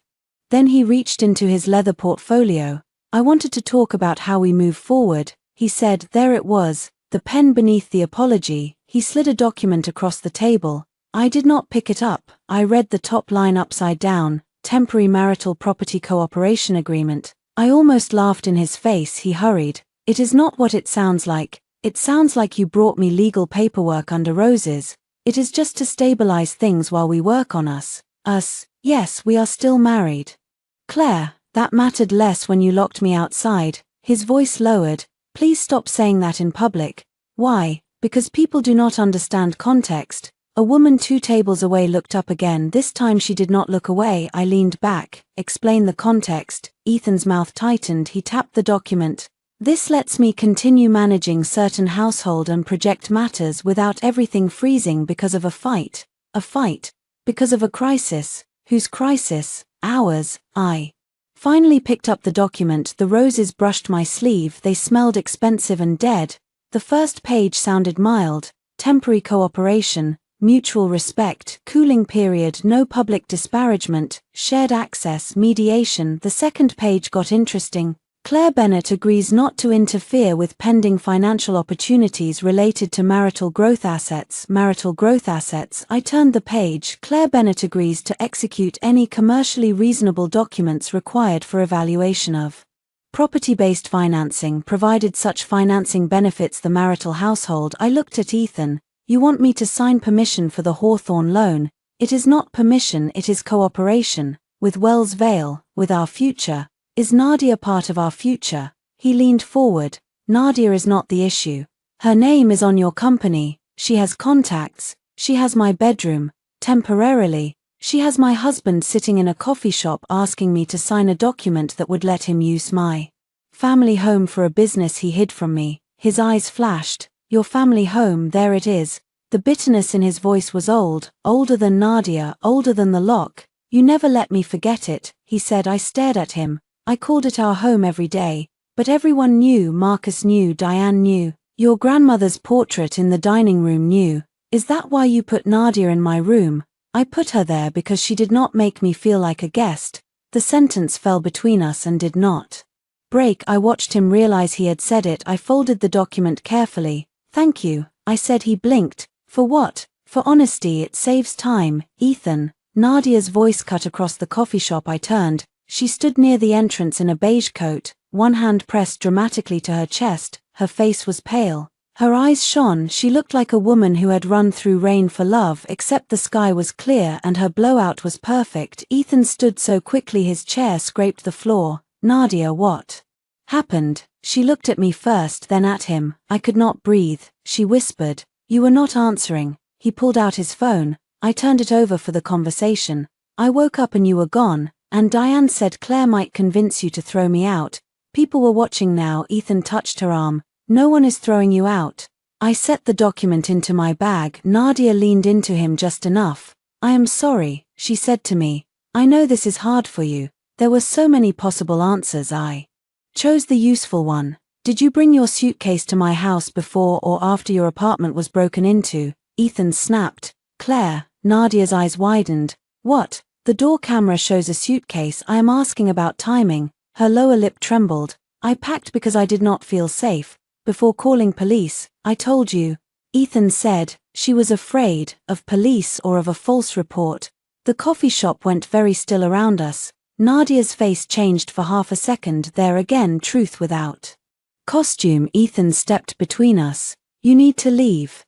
I looked at him. From the coffee shop you invited me to. I am not doing this with you. No, I said. You are doing it with her. Nadia whispered. Ethan, please. He put an arm around her. That should have hurt. It did hurt, but less than I expected. Pain changes when it becomes confirmation. I stood and took my coffee. Untouched. With me, Ethan followed me outside, leaving Nadia by the door like a saint in a beige coat. Claire, wait. I stopped on the sidewalk. He lowered his voice. You are making me choose in public. No, you keep choosing in public and asking me to call it private. His eyes moved over my face. Do you want me to send her away? Is that what this is? You want to win? I wanted you to open the door. He flinched. Not much. Enough. And now? He asked. I looked through the window at the table. The roses, the agreement, Nadia's reflection hovering over it all. Now I want you to understand something. What? When you locked me out, you were not deciding where I slept. You were deciding what I stopped protecting. His expression hardened to cover fear. Is that a threat? No, I said. It is a schedule. I walked away before he could answer. At the corner I called Grace. He brought a cooperation agreement. Did you sign? No. Did you keep it? Yes. Good. Nadia appeared halfway through. Grace sighed. Of course she did. She said she could not breathe. Did anyone call an ambulance? No. Then she could breathe. I almost laughed. Grace said. Bring the document in. I am on my way. At the office, Grace scanned the agreement and her eyebrows climbed higher with every page. This is not an apology, she said. No, this is a legal trap wrapped in a marriage counseling brochure. Marcus read over her shoulder. He had help. You think Nadia? I think a bank lawyer gave him standard language, and someone customized it badly. Grace tapped page 3. Non-disparagement would gag you from sharing the doorbell video. Cooperation clause would pressure trust consent. Mediation clause delays formal separation. Mutual access clause could be twisted to keep Nadia in place as his guest. I sat across from them and felt strangely calm. He thought I would sign because he brought flowers. Marcus's voice was quiet. He thought you would sign because you used to love him. I looked down. There it was, the part that still hurt without being useful. I did, I said. Grace softened. Loving someone is not consent to be cornered. My phone buzzed. Unknown number, then a text. This is Alan Pierce from North Star. Mr. Wells asked us to confirm whether you object to a preliminary meeting today. He stated you were reconsidering cooperation. I stared at it. Ethan had left the coffee shop and gone straight to the bank. I forwarded it to Grace. She was already standing. We respond now. Marcus looked at me. Your call, my call, such a simple phrase, so unfamiliar in matters that had shaped my life. I took Grace's legal pad and wrote one sentence. I do not consent to any use, pledge, evaluation, lien, collateralization, or financing discussion involving 418, Hawthorne Street or any Bennett Trust asset in connection with Ethan Wells, Nadia Vale, Wells Vale Hospitality Group or any related entity. Grace read it, smiled and said, I will make it less angry and more lethal. At 4:00 p.m. the bank acknowledged receipt. At 4:17 Ethan called. I let it go. At 4:19 he texted, Ethan, you are killing the project. I responded before Marcus could tell me not to. No, I stopped feeding at my house. At 5:03 Ava sent me a screenshot. Nadia had posted a black square with white text. Some people would rather destroy the man they married than admit they never made him feel loved. My name was not there. It did not need to be. By 5:30. 3 people from the gala committee had messaged Ava asking if I was okay. By 6:00 Diane left a voicemail calling me vindictive. By 7:15 Ethan sent one final text for the night. Ethan, if you keep going there may be nothing left of us to save. I stared at it for a long time. Then I typed back, me, that was true when you closed the door. Nadia used my name at 9:06 the next morning. Not legally, not quite. People like Nadia rarely crossed lines with both feet at first. They preferred to touch the line with a polished toe and pretend shock when someone noticed. The email came from Alan Pierce at North Star. MS Bennett, I am following up on a call received this morning from MS Nadia Vale, who stated she was assisting you and Mr. Wells with preliminary documentation for security purposes. We will not discuss trust-related matters with any third party absent written authorization. Please confirm whether Ms. Vale has any authority to speak on your behalf. I read it twice, then I called Grace. She called the bank. Grace did not sound surprised. Did she claim authority? She said she was assisting me. Useful. Everyone keeps saying that when someone does something disgusting, because disgusting people are often sloppy when they feel entitled. I forwarded the email. Grace replied to Alan within 10 minutes, copying Marcus and me. Her language was clean, firm and cold enough to store meat. Nadia Vale had no authority. No discussion could occur. Any attempt to represent otherwise should be preserved. At 10:00 I went to work. I had considered taking a personal day. Ava told me I could, Marcus told me I should, Grace told me it was my choice, which was somehow more annoying than advice. I chose work because I needed to stand in at least one place where my name still meant something. No one had given me through marriage. The Westbridge Arts Foundation occupied a converted school building with tall windows and old wooden floors that creaked under donors' shoes. My office overlooked the courtyard where kids painted murals in summer. On my desk sat 3 grant folders, 2 thank you cards from last year's scholarship students and a framed photo of Grandma Eleanor at 23 holding a protest sign outside a demolished theater. Save places that save people, the sign said. I touched the frame. Ava appeared in my doorway holding 2 coffees. You look like a woman who either needs caffeine or an alibi. Caffeine. Good. Alibis require more paperwork. She came in, closed the door and set the coffee down. Board chair wants to know if the gala program is still stable. Because of Nadia's posts. Because of Nadia's posts, Diane's calls to half the neighborhood and Ethan telling at least one committee member that you are having a personal crisis. I sat slowly, he said. That, Ava's mouth flattened. To Jonathan Meade, Jonathan told me because he is 80% gossip and 20% bow tie. What exactly did Ethan say? That you were under stress, that you had become fixated on Nadia, that he was trying to protect all parties from an escalation. I wrote it down. Ava leaned over. You are making a list. Yes, I love this version of you. She is terrifying and uses bullet points. I hate that he is making me look unstable at work, then show work enough. Truth to make his lie expensive. I looked up. Ava shrugged. Not everything, just enough. By 11:00 I was in a meeting with Margaret Ellison, the board chair. Margaret had silver hair, sharp red glasses, and the ability to make silence feel like a performance review. She listened without interrupting while I explained briefly that Ethan and I were separating, that he had made claims about my stability, and that I had documentation showing a domestic property dispute involving an unauthorized occupant. I did not play the whole video. I played only the door closing after Ethan said, "You can sleep somewhere else tonight." Margaret's face did not move. When it ended, she removed her glasses. Is this why Nadia Vale posted from your house? Yes. Is the foundation exposed? No, not unless Ethan attempts to use the gala to rehabilitate the story. Will he? Yes. That answer came from somewhere deeper than thought. Margaret nodded. Then we adjust the program. I do not want personal drama at a charity event. Neither do I, she said. But I dislike men using charity events as laundromats. Ava made a small choking sound beside me. Margaret continued. You remain lead speaker. Ethan Wells is removed from the welcome remarks if anyone asks. The program changed for timing. If he causes trouble, security handles it. For the second time in 2 days, kindness almost undid me. Thank you. Margaret put her glasses back on. Do not thank me. Bring clean documentation. Messy women get punished. Documented women become inconvenient. After the meeting, I went back to my office and found an envelope on my chair. No stamp, hand-delivered. Inside was a single printed photo of Ethan and Nadia at a restaurant booth, her head on his shoulder, his hand covering hers. The timestamp in the corner was 6 months old. On the back, someone had written, "You were never the love story." My first feeling was nausea, my second was recognition. Nadia's handwriting matched the note on a hostess gift she sent us last Christmas, a bottle of wine for the couple who always makes room. I had thought it was gracious. It had been a threat with better lighting. I scanned the photo and sent it to Grace. Then I put the original in an evidence folder. Ava labeled with a sticky note, "Creepy beige woman."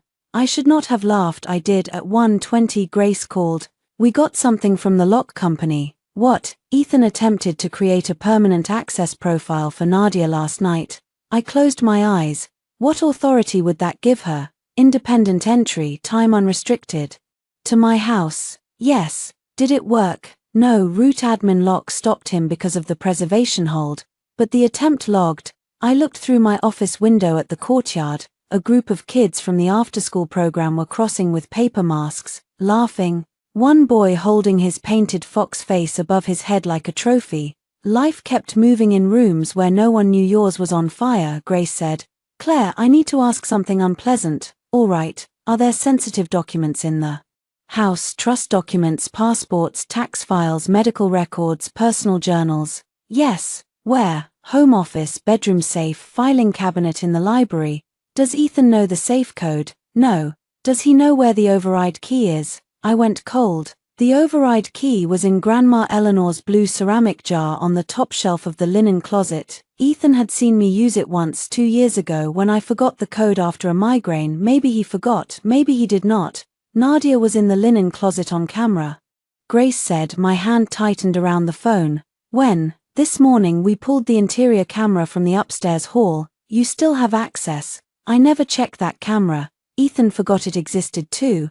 Of course he did. Visible control, invisible systems. Grace sent the clip. Nadia stood in the upstairs hallway wearing leggings and one of Ethan's old college sweatshirts. Her hair was tied back. No tears, no fragility. She opened the linen closet, looked behind towels, reached up to the top shelf and pulled down the blue ceramic jar. My grandmother made that jar in a pottery class after her divorce.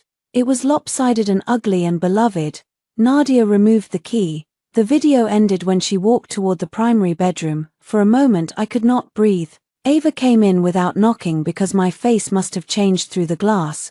What? I handed her the phone. She watched, then said, "Oh, absolutely not." I called Grace back. "Can we go in now?" "Yes, with police standby." At 2:45 I stood outside.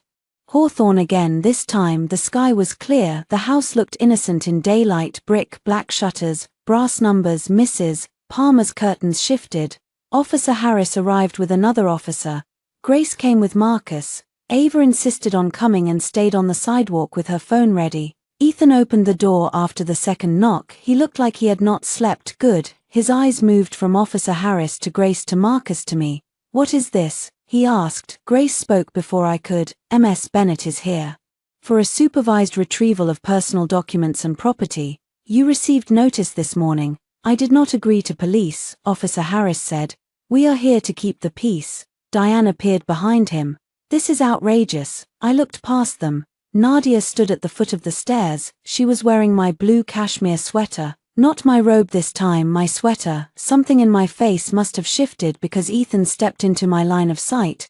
"Claire, do not what? Start." I looked at Officer Harris. "I am here for documents." Ethan hesitated. Grace said, "If access is denied, we will document refusal and proceed accordingly." He moved aside. Walking into my house felt like entering a stage after the audience had been told I was the villain. Diane stood by the dining room with her arms crossed. Mark was on the sofa pretending not to record. Nadia hovered near the stairs in my sweater, one hand at her throat. I did not look at her again. I walked to the library. The filing cabinet was open, not broken, open. Several folders were missing. My hands went cold. "Grace." She came to my side. I pointed. The folder tabs were in alphabetical order because Grandma Eleanor believed chaos invited thieves. Bennett trust summary was gone, Hawthorne insurance was gone, prenup copy was gone. Ethan stepped into the doorway. "What are you implying?" "I am not implying," Nadia said from behind him. "I was looking for a blanket earlier. Maybe Claire moved things and forgot." I turned then. She held my sweater sleeves over her hands. I said, "Take that off." Her eyes widened. "What? My sweater, take it off." "Claire," Ethan warned. "No," I said. "She is standing in my house wearing my clothes after being filmed taking the override key to my safe. She can remove my sweater." Diane gasped. "How dare you speak to a guest that way?" I looked at Officer Harris. "I would like to document that Nadia Vale is wearing my clothing without permission." He wrote it down. His face revealed nothing. I appreciated him deeply. Nadia's eyes filled with tears. Ethan looked at her, then at me. For the first time he did not immediately defend her. It was tiny, it was not remorse, it was calculation. Police changed the room, evidence changed the room, witnesses changed the room. Nadia saw it too, her tears paused. I did not know it was hers, she whispered. My initials are on the tag. She looked down, then slowly, with theatrical humiliation, she removed the sweater and placed it on the chair underneath. She wore a white tank top. Ethan's eyes flicked to her bare arms, then away. I felt nothing but disgust at the predictability. In the bedroom, the safe was still closed. The blue jar sat on the dresser, the override key lay beside it. Grace photographed everything. I entered the code. Inside were passports, birth certificates, Grandma Eleanor's letters, a small velvet box of jewelry, and the original prenup. The prenup was still there, but the copy was missing from the library, and the trust summary copy was gone. Grace leaned close. Take originals today. I nodded. As I lifted the documents, I saw something else, a folded paper tucked under the velvet box. I did not put it there. I opened it. It was a handwritten list in Nadia's sharp, slanted script. Claire signature samples, tax return, foundation letter, holiday cards, bank form. For a second, the room tilted. Grace saw my face and took the paper with gloved fingers from her bag. Do not touch anything else, she said. Ethan stepped into the bedroom. What now? Grace turned the paper toward him. Would you like to explain why Ms. Vale appears to be collecting your wife's signature samples? His face drained. Nadia from the hallway said, that is not mine. Marcus's voice came from behind her. Interesting, I do not remember anyone saying it was. Silence, then Officer Harris stepped into the hall. Nadia Vale. He said, I need you to remain here while we sort out what belongs to whom. Nadia looked at Ethan. This time, he did not move fast enough, and that was the first real price she paid. Diane believed every family disaster could be solved by seating the right people at the wrong table. She called it dinner. Her invitation came the morning after the supervised retrieval. Though invitation was generous, it arrived as a group text to me, Ethan, Marcus, Mark, Aunt Carol, Ethan's sister Julia, and absurdly Nadia. Diane, we are having dinner at my apartment at 7. This family will not be destroyed by legal theatrics. Claire, you will attend and apologize for involving police. Marcus replied before I could. Marcus, remove me from this list unless dinner includes subpoenas. I stared at the screen and laughed so hard coffee nearly came out of my nose. Diane removed him. Then she texted me privately. Diane, you see what your brother is doing. He wants you alone and bitter. Ethan is willing to forgive you if you stop now. Forgive me. I forwarded it to Grace, who responded with a thumbs up emoji, which from Grace felt like a battle hymn. I should not have gone to the dinner. Every sensible person told me not to. Grace said family confrontations created messy audio. Marcus said Diane's apartment had too many breakable lamps. Ava offered to attend in a fake mustache. But I needed something from that room, not closure. Closure is too often a word people use when they want the injured person to make the ending polite. I needed them to say, in front of each other, what they believed I owed them, so I went. Diane lived in a high-rise with marble floors and a doorman who greeted me by name because I had paid his Christmas bonus twice. Her apartment smelled like lemon polish, pot roast, and expensive resentment. The dining table was set for 7. My usual seat to Ethan's right had been given to Nadia. She wore a pale green dress and no stolen sweater this time. Her hair was pinned back, a bruise-colored shadow touched the skin beneath her eyes, applied with enough care to be visible but not theatrical. She looked like a woman recovering from cruelty. Ethan stood when I entered. He looked at me as if we had not been in the same bedroom yesterday while a police officer documented his girlfriend's signature list. Claire, he said softly. I did not respond. I placed a folder on the sideboard and took the empty chair at the far end of the table, beside Mark, who immediately stopped whispering to his wife. Diane watched the move with satisfaction. Good. Maybe distance will help you listen. I unfolded my napkin. Nadia gave me a tremulous smile. I am glad you came. I did not come for you. Her smile flickered. Julia, Ethan's sister, arrived late and breathless, still in scrubs from the dental office where she worked. She kissed Diane's cheek, hugged Ethan, then hesitated when she saw me. Claire, she said. Julia. She looked tired, not hostile. That mattered. Julia had borrowed money from me once and paid it back early with a thank you card. Among the Wells family, that made her nearly radical. Dinner began with Diane performing normalcy like theater. Mark, tell us about the school fundraiser. Mark talked, no one listened. Ethan stared at his plate. Nadia touched his sleeve twice. Diane waited until the pot roast was served before sharpening the knife. Claire, she said, I want you to explain why you thought it was acceptable to bring police into a family home. I took a sip of water. It was not your home. Her face tightened. Do not be vulgar. Accurate is not vulgar, Mark muttered. Here we go. I looked at him, he looked down. Diane continued. Nadia was violated in her apartment. Was she? Nadia's fork clicked against her plate. Ethan said, do not start interrogating her again. Did she file a report? Diane lifted her chin. Not everyone trusts police. She trusted them enough to cry when they asked about my sweater. Nadia's eyes filled. I apologized. No, I said, you said you did not know it was mine. Julia looked from Nadia to me. What sweater? Diane said quickly. A misunderstanding. I opened my folder. Ethan went still. I did not take out the worst documents, not yet. I took out the bank spreadsheet. Diane, before we discuss apologies, I want clarity. Do you believe I have mistreated this family? Recently, yes. Before recently, she frowned. This is not an accounting meeting. It became one when my card paid your pharmacy bill.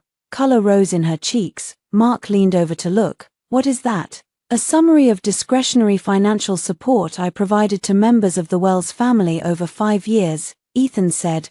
Claire, I placed copies in the center of the table. Diane did not touch hers. Mark did. His wife leaned in. Julia picked one up slowly. I said, Diane's rent and utilities, Mark's emergency loan, Ethan's business support, medical bills, insurance, household expenses, client dinners charged to my personal card. The total is on the last page. No one spoke. Nadia's face changed first. Her eyes moved to Ethan. Not with guilt, with calculation. She had not known the full number. Good, Diane recovered. Families help each other. Yes, I said, but families do not lock the person helping outside in the rain. You keep repeating that as if Ethan beat you. The room went cold. Julia said, Mom. Diane ignored her. He made a poor decision in a tense moment. You have turned it into a public execution because your pride is wounded. I looked at Ethan. He stared at the table. Do you agree? I asked him. He looked up. I think you are hurt. That is not an answer. I think this has gone too far. Because I brought documents. Because you are treating marriage like a lawsuit. No, I said, I am treating a lawsuit like a lawsuit. I am treating marriage like something you ended at the door. Nadia set down her fork. Her voice was soft but carried. Maybe he closed the door because he knew you would do exactly this. Punish everyone, count every dollar, make generosity into a weapon. I turned to her. You sent me a photo from my kitchen. Her cheeks colored. You wore my robe, you wore my sweater, you took the override key to my safe, you called a bank and suggested you were assisting me, you had a list of my signature samples. Julia's head snapped toward Nadia. What? Nadia's tears appeared instantly. That is not what happened. What happened? Julia asked. Ethan said, Julia, stay out of it. But Julia did not look at him. She looked at Nadia. Nadia pressed a hand to her chest. I was trying to help Ethan find paperwork because Claire had frozen everything. He was under so much stress. With her signature samples, Julia asked. Diane slammed her palm lightly on the table. Enough, Nadia is not on trial. Then why is she at a family dinner about my marriage? I asked. Diane's eyes flashed. Because she has behaved with more grace in 3 days than you have in 5 years. That one landed. I felt it in the chest. For 3 days. Nadia had worn my clothes, slept in my room, touched my documents, helped my husband chase financing, and posted from my house. Grace. I placed my napkin on the table. Then let Grace pay your rent. Diane went white. Ethan stood. Do not talk to my mother that way. I stood too. The room shifted. Mark's wife stopped breathing. Julia's hand tightened around the spreadsheet. Or what? I asked. Ethan stared at me. There had always been a line in our marriage where I stepped back first. If his voice rose, mine lowered. If his mother cried, I apologized. If money became uncomfortable, I covered it quietly. I had trained them all to believe I could be cornered with disapproval, but corners were just doors no one had shown you yet. Ethan's voice dropped. You are not yourself. No, I said. I am who paid attention. Nadia stood slowly. I think I should leave. You should have left my house 3 nights ago. Her eyes hardened. You do not know what he needs. I know what he uses. Ethan moved toward me, then stopped when Julia stood too. Claire, Julia said carefully. Is this true, the money? Diane snapped. Julia, sit down. Julia did not. Is it true? She asked Ethan. He rubbed his face. Claire helped sometimes. I laughed once, it was not nice. Sometimes is on page 4. Mark was reading page 4 with increasing discomfort. His wife whispered, You told me Ethan paid her back. Mark did not answer. Diane looked around the table and realized, too late, that information had weight. She had wanted an apology circle. I had brought gravity. This family is not perfect, Diane said, voice shaking with anger. But you married into it. You do not get to humiliate us because you regret your vows. I gathered my folder. No, Diane, I regret ignoring your invoices. I walked toward the door. Ethan followed. Claire, wait. I stopped in the hallway outside Diane's apartment. The carpet was beige, the lighting was soft. Behind the closed door, voices rose immediately. Ethan stepped out and shut it behind him. For a second, we were alone. He looked exhausted, younger somehow, less certain. That was cruel, he said. So was the porch. He flinched again. How many times are you going to make me pay for one night? I stared at him. One night. I said, You think this is one night? His face shifted. I stepped closer, lowering my voice. One night was you changing the lock. 5 years was me shrinking every time your mother felt entitled to something I earned. 6 months was you building a company with Nadia while calling me paranoid for noticing her. 3 days was her wearing my life like a costume while you told me I was unstable. He swallowed. I did not sleep with her. He said. The sentence was so small compared to the damage that I almost pitied him. Do you want credit? His eyes darkened. I want my wife back. No, I said. You want your structure back. That is not fair. What did you want when you asked me to sign the cooperation agreement? He looked away. What did you want when you put Nadia in the primary bedroom? She needed rest. What did you want when you told the bank I was reconsidering? He said nothing. I nodded. Good night, Ethan. He grabbed my wrist, not hard, not violent, but enough. I looked down at his hand. So did he. He released me immediately. Claire, he whispered. I stepped back. Do not touch me without permission again. The elevator opened behind me. Inside stood Mrs. Palmer. I had no idea why she was in Diane's building until I remembered her sister lived on the 5th floor. Her eyes moved from Ethan's hand to my face. Then she stepped aside and said, loudly enough for the hallway camera, Claire dear, would you like to ride down with me? I stepped into the elevator. Ethan stayed in the hallway. As the doors closed, Mrs. Palmer patted my arm. That girl Nadia, she said, came to my house this morning. I turned. Mrs. Palmer's mouth thinned. She asked whether my doorbell camera caught anything the other night, offered to help me delete old files to save storage. The elevator dropped, so did my stomach. Did you let her? Mrs. Palmer smiled. It was not a kind smile. Honey, I may be 74, but I am not stupid. By Thursday morning, Nadia had become homeless, hunted, and heroic online. None of it was true. Truth, I was learning, moved slower than a pretty lie with good lighting. Her post went up at 7:12 a.m. Ava sent it to me at 7:13 with the message, Beige woman has escalated.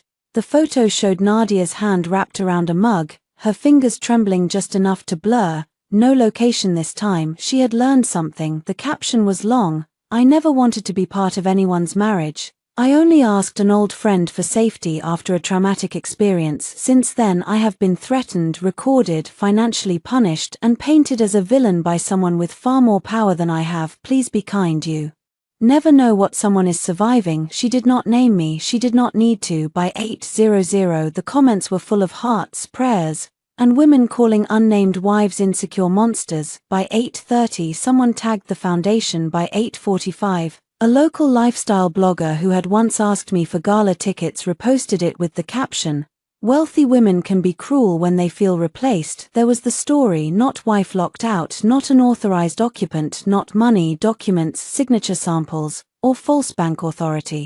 Wealthy woman cruel. I stood in my apartment kitchen wearing one of Ava's borrowed sweaters and watched strangers assemble me from Nadia's scraps. My phone rang. Ava, do not read comments, she said. I already did. Then stop. I am not upset. You are absolutely upset. You sound like a museum statue. I need to go to work. No, you need a strategy. I have one. Does it include murder? No. Pity. At 9:30. Margaret called an emergency communications meeting at 9:45. I sat in the foundation conference room with Margaret, Ava, our communications manager Ben, and 2 board members who kept looking at me like I might either cry or throw a chair. I did neither. Ben cleared his throat. The foundation has received 12 messages asking whether leadership endorses intimidation of vulnerable women. Ava said, "Oh, for God's sake." Margaret lifted one hand. Ava subsided barely. Board member Helen asked, "Claire, is there any truth to the claim that Ms. Vale was threatened?" "No, recorded, yes, by home security systems in and around my house." Helen winced. "That may not sound good publicly. It will when they see what was recorded," Ava said. Margaret looked at me. "Do you want to release the video?" I thought of Ethan's voice. "You can sleep somewhere else tonight." I thought of the door closing, the lock clicking, my own face wet and stunned on the porch. I did not want strangers to see that, but privacy had become the room where lies grew. "Not all of it," I said. I opened my laptop and played the clip from the porch, starting when Ethan said, "Go to a hotel tonight," and ending when the lock clicked. I did not include my face after. I did not include Marcus. I did not include Nadia's later porch comment. When it ended, Ben said softly, "Jesus." Helen looked pale. Margaret tapped the table once. "We do not post first. We prepare a statement in case of direct inquiry. Claire, you may choose to make a personal statement, but the foundation will not force you." "What about the gala?" another board member asked. Margaret's eyes cooled. "The gala remains about children's arts funding. If Ethan Wells or Nadia Vale attempts to use it as a stage, we will be ready." At 10:20 Ethan called. I let it go. At 10:21 he texted Ethan, "Nadia is being attacked because someone leaked details." At 10:22 Ethan, "If you release anything, you will look vindictive." At 10:23 Ethan, "I am begging you to stop begging." 3 days ago he told me not to embarrass him. Progress of a kind. I did not answer. At 11:05 Mrs. Palmer called. "I have my files," she said without greeting. I stepped into the hallway. "What files?" "My doorbell files from the night Ethan locked you out and from yesterday morning when Nadia came sniffing around." "Mrs. Palmer, you do not have to get involved." "Claire, I have lived on Hawthorne Street since 1988. Getting involved is my cardio." Despite everything, I smiled. She continued. "My camera angle caught her arriving with the suitcase. It also caught Diane hugging her before you got home, and it caught Nadia asking about deleting footage yesterday." My hand tightened around the phone. "Would you be willing to give a statement?" "I already wrote one. My niece is a paralegal. She loves drama with formatting." I laughed. It cracked in the middle, but it was real. "Thank you." "Do not thank me yet." I also have audio of Ethan saying, "Claire cannot know until she signs." The hallway seemed to tilt. When, Tuesday afternoon, he was on the porch with Nadia. "My hydrangeas are between our houses, not a confidentiality agreement." My pulse sharpened. "Can you send that to Grace?" "Already did. Your brother gave me her email." Of course he had. At noon Grace called. Her voice had that crisp edge that meant something useful had become actionable. "Mrs. Palmer's audio is significant. Claire cannot know until she signs." I repeated, "Yes, we need context, but paired with the cooperation agreement and the bank inquiry, it supports intent to conceal. Can we use it at the gala?" "We can use enough to defend you if they make it public." "I would prefer they walk into the trap." "What trap?" "Your gala theme is home is a verb, correct?" "Yes, let Ethan speak if he insists." I sat down on a bench by the window. "Grace, he will want to look generous. Men like Ethan cannot resist a microphone when reputation is bleeding." "That sounds risky." "It is, which is why it is your choice." "My choice, always terrifying, always clean." At 1:00, I got my first real blowback. A donor emailed Margaret and copied me. "Given the concerning social media allegations involving Ms. Bennett, we are pausing our pledge until the foundation clarifies whether donor funds are associated with domestic intimidation." My stomach dropped. This was the cost. Not just anger, not just calls, consequence. Ava stormed into my office, hair coming loose from its clip. "We can fix this." I stared at the email. "A scholarship slot depends on that pledge." "We can fix it." "I know." But my hands were cold. For the first time since the lock clicked, doubt found a seam. Was I hurting work I loved by refusing to be quiet? Was Nadia counting on exactly that? Was Ethan sitting in my kitchen telling himself I would fold because children's programs mattered more to me than my own reputation. Yes, that was the trap good women were handed. Be quiet or innocent people suffer. I opened my evidence folder. I played the clip again, Ethan's voice, the door, the lock, then Nadia's porch whisper. Some women do not know when a home is no longer theirs. No, I would not fund scholarships with my silence if the tuition was my erasure. I stood. Get Ben. I told Ava at 2:00 we issued a short statement from my personal account. Not the foundation. 3 nights ago I was locked out of my own home after objecting to an unauthorized occupant being placed in my bedroom. I have not threatened anyone. I have documented the matter through appropriate legal and safety channels. I will not discuss active legal issues in detail, but I will not allow a false story to replace what happened. Attached was one still image from the doorbell video, not my face, not Nadia, the smart lock screen, access denied, code inactive, timestamp visible. The internet did what the internet does, it split itself open. Some people called me cold for posting a screenshot instead of compassion. Some asked why Nadia had a suitcase. Some asked why Ethan had changed the code before I got home. Someone from the neighborhood commented, I saw Claire standing in the rain. This statement is restrained compared to what happened. Then Mrs. Palmer, 74 and apparently unstoppable, posted her own comment. I am the neighbor. Nadia Vale arrived with luggage before Claire came home. Ethan Wells locked his wife outside. I saw it. The tone shifted, not completely, but enough. By 4:00 the donor emailed Margaret again. We will not pause the pledge pending further review. We appreciate the clarification. I sat back in my chair and exhaled so hard Ava looked over. Did we win? She asked. No. Did we stop bleeding? Maybe. Good. Bleeding is bad for upholstery. At 5:30 Ethan came to the foundation. Security called up first. Claire, your husband is in the lobby. My husband. The words felt increasingly clerical. Do not send him up. He says it is urgent. Everything is urgent when consequences arrive. Ava lifted her head from the couch. Put that on a mug, security said. He is asking to speak to you about the gala. Of course he was. I went down because public lobbies had cameras and because I wanted to see what version of himself he had brought. Ethan stood near the donor wall in a grey coat, hair neat, face drawn. He looked like a man on the edge of losing something he still believed he could negotiate back. Claire, he said when he saw me, can we talk outside? No. He glanced at the security guard. Fine, here. What do you need? His eyes searched mine. Nadia's post got out of hand. Her false post. She is emotional. She is strategic. He lowered his voice. Please do not release more. Then stop lying. I did not lie. You told people I was unstable. I said you were under stress. You told Jonathan Meade I was fixated on Nadia. His face flickered. Jonathan talks too much. He talks enough. Ethan rubbed his jaw. The gala is important to both of us. To the kids. I said, yes of course, but also to my project. The people there matter.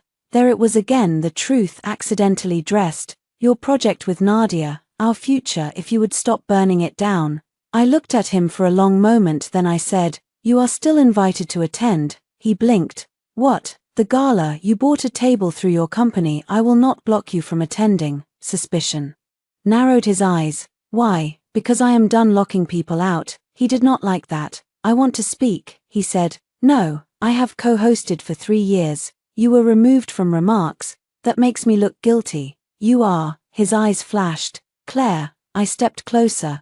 Come as a guest, smile, donate, leave. That is the least damaging option. Is that a threat? No, I said. It is a courtesy. He stared at me as if trying to find the woman who would have rearranged the program to protect his pride. She was not in the lobby, he said quietly. I do not recognize you. You did not recognize me on the porch either. At 8:45 that night, Nadia sent me a voice message. I almost deleted it. Instead I forwarded it to Grace and then listened. Her voice came through soft, breathy, intimate. Claire, you think you are winning because people feel sorry for you right now. But Ethan hates being controlled. The more you tighten your fist, the more he remembers why he came to me. You can keep the house, I know how to keep the man.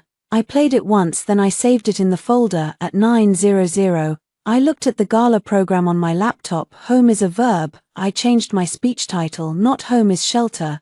Not home is community. The new title was simpler. Who gets the key? Ethan invited me back to Hawthorne on Friday morning to collect whatever else you need so this can stop feeling hostile. His exact words, so this can stop feeling hostile. I read the text 3 times while standing in the apartment kitchen, coffee cooling in my hand. Not so I can apologize, not so you can come home safely, not so we can discuss what I did, so this can stop feeling hostile. He still believed hostility was the temperature of my response, not the nature of his actions. Grace told me not to go alone, Marcus told me not to go at all. Ava asked if she could come wearing a body camera and a hat that said emotional support witness. In the end, I went with Grace and a professional property inventory specialist named Dana who looked like a retired school principal and carried a clipboard with the moral authority of a search warrant.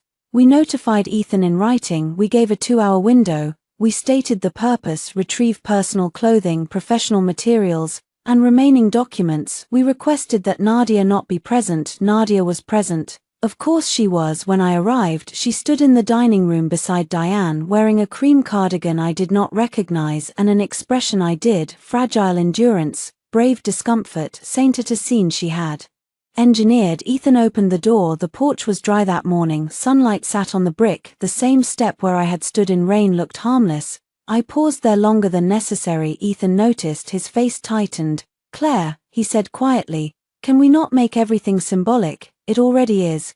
Grace stepped beside me. We are here for the scheduled retrieval. Ethan looked at Dana. Who is she? Inventory specialist. Grace said. Diane scoffed. You brought someone to count your socks. Dana, without looking up from her clipboard, said, if socks become disputed property. Yes. I liked her immediately. Inside, the house had changed in small ways that made my skin crawl.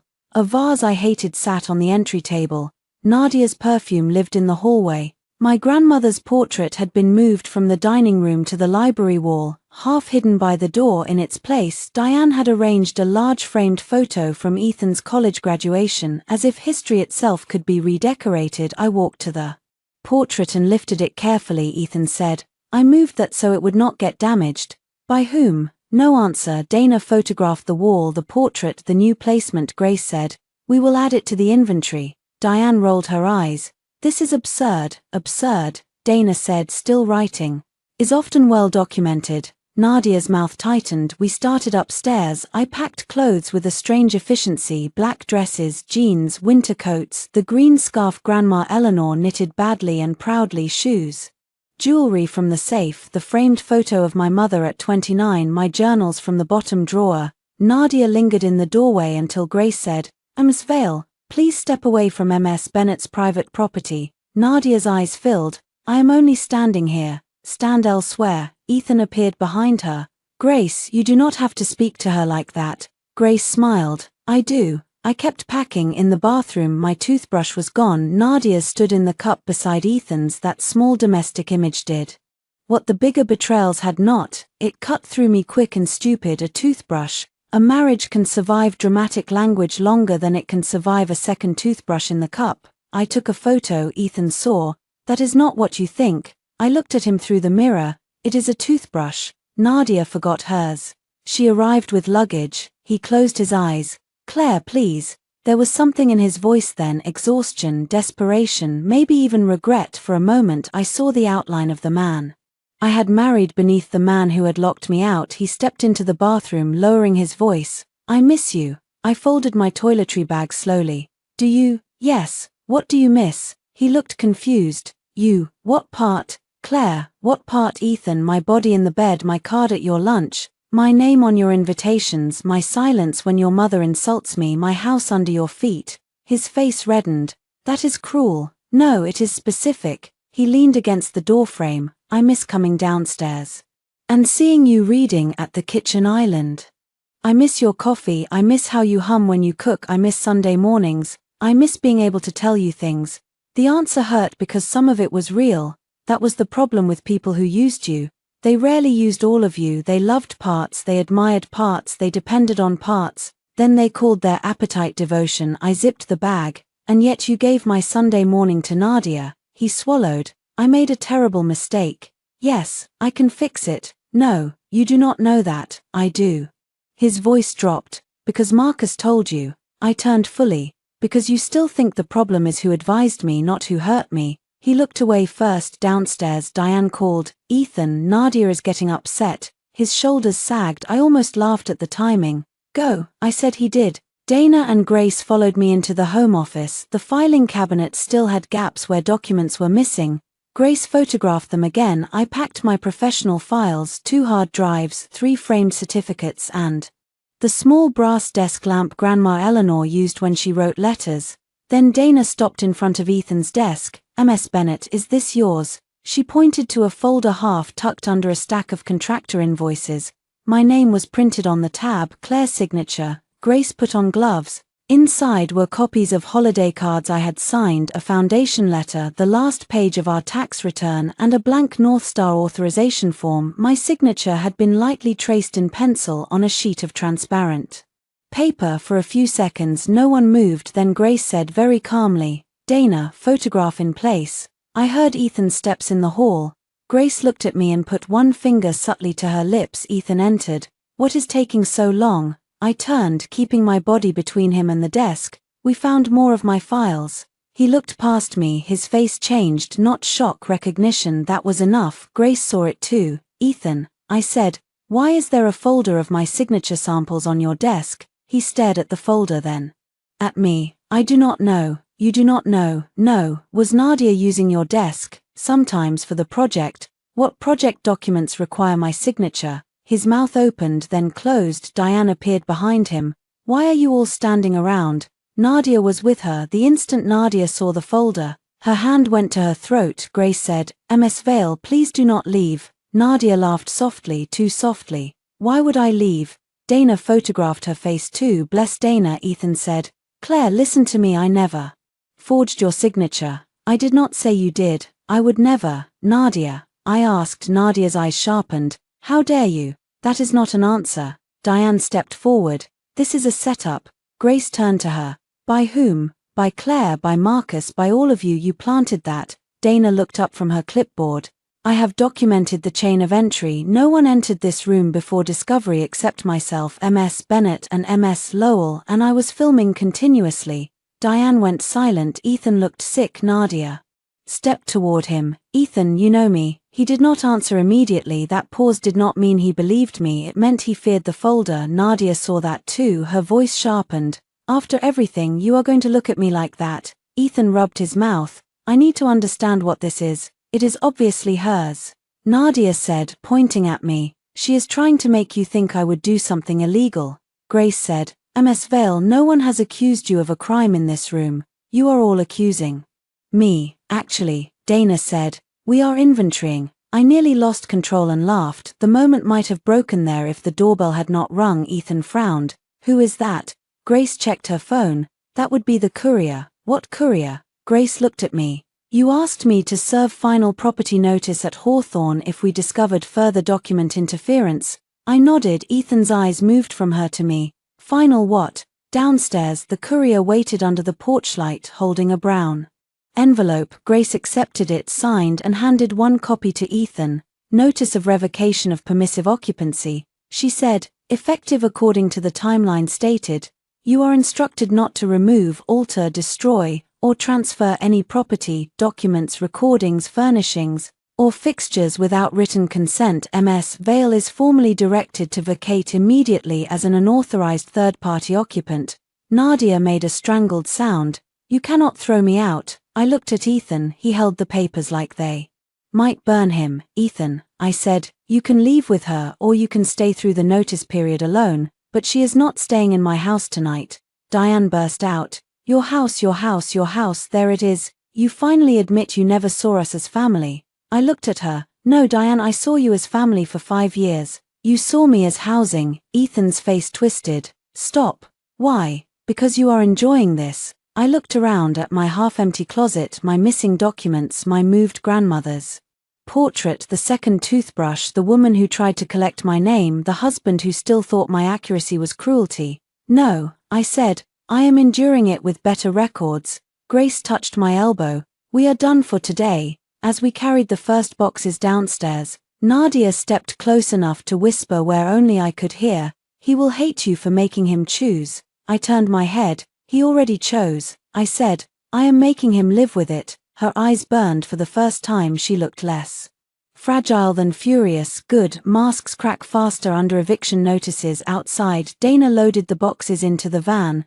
Grace spoke with the courier. I stood on the porch and looked at the door that had once closed on me. Ethan came out holding the notice. The anger had drained from him. What remained was fear. Claire, he said, do not do this before the gala. I tilted my head. Why? Because people will be there, investors, donors, neighbors. Yes, please. There was the word I had once wanted. Please it.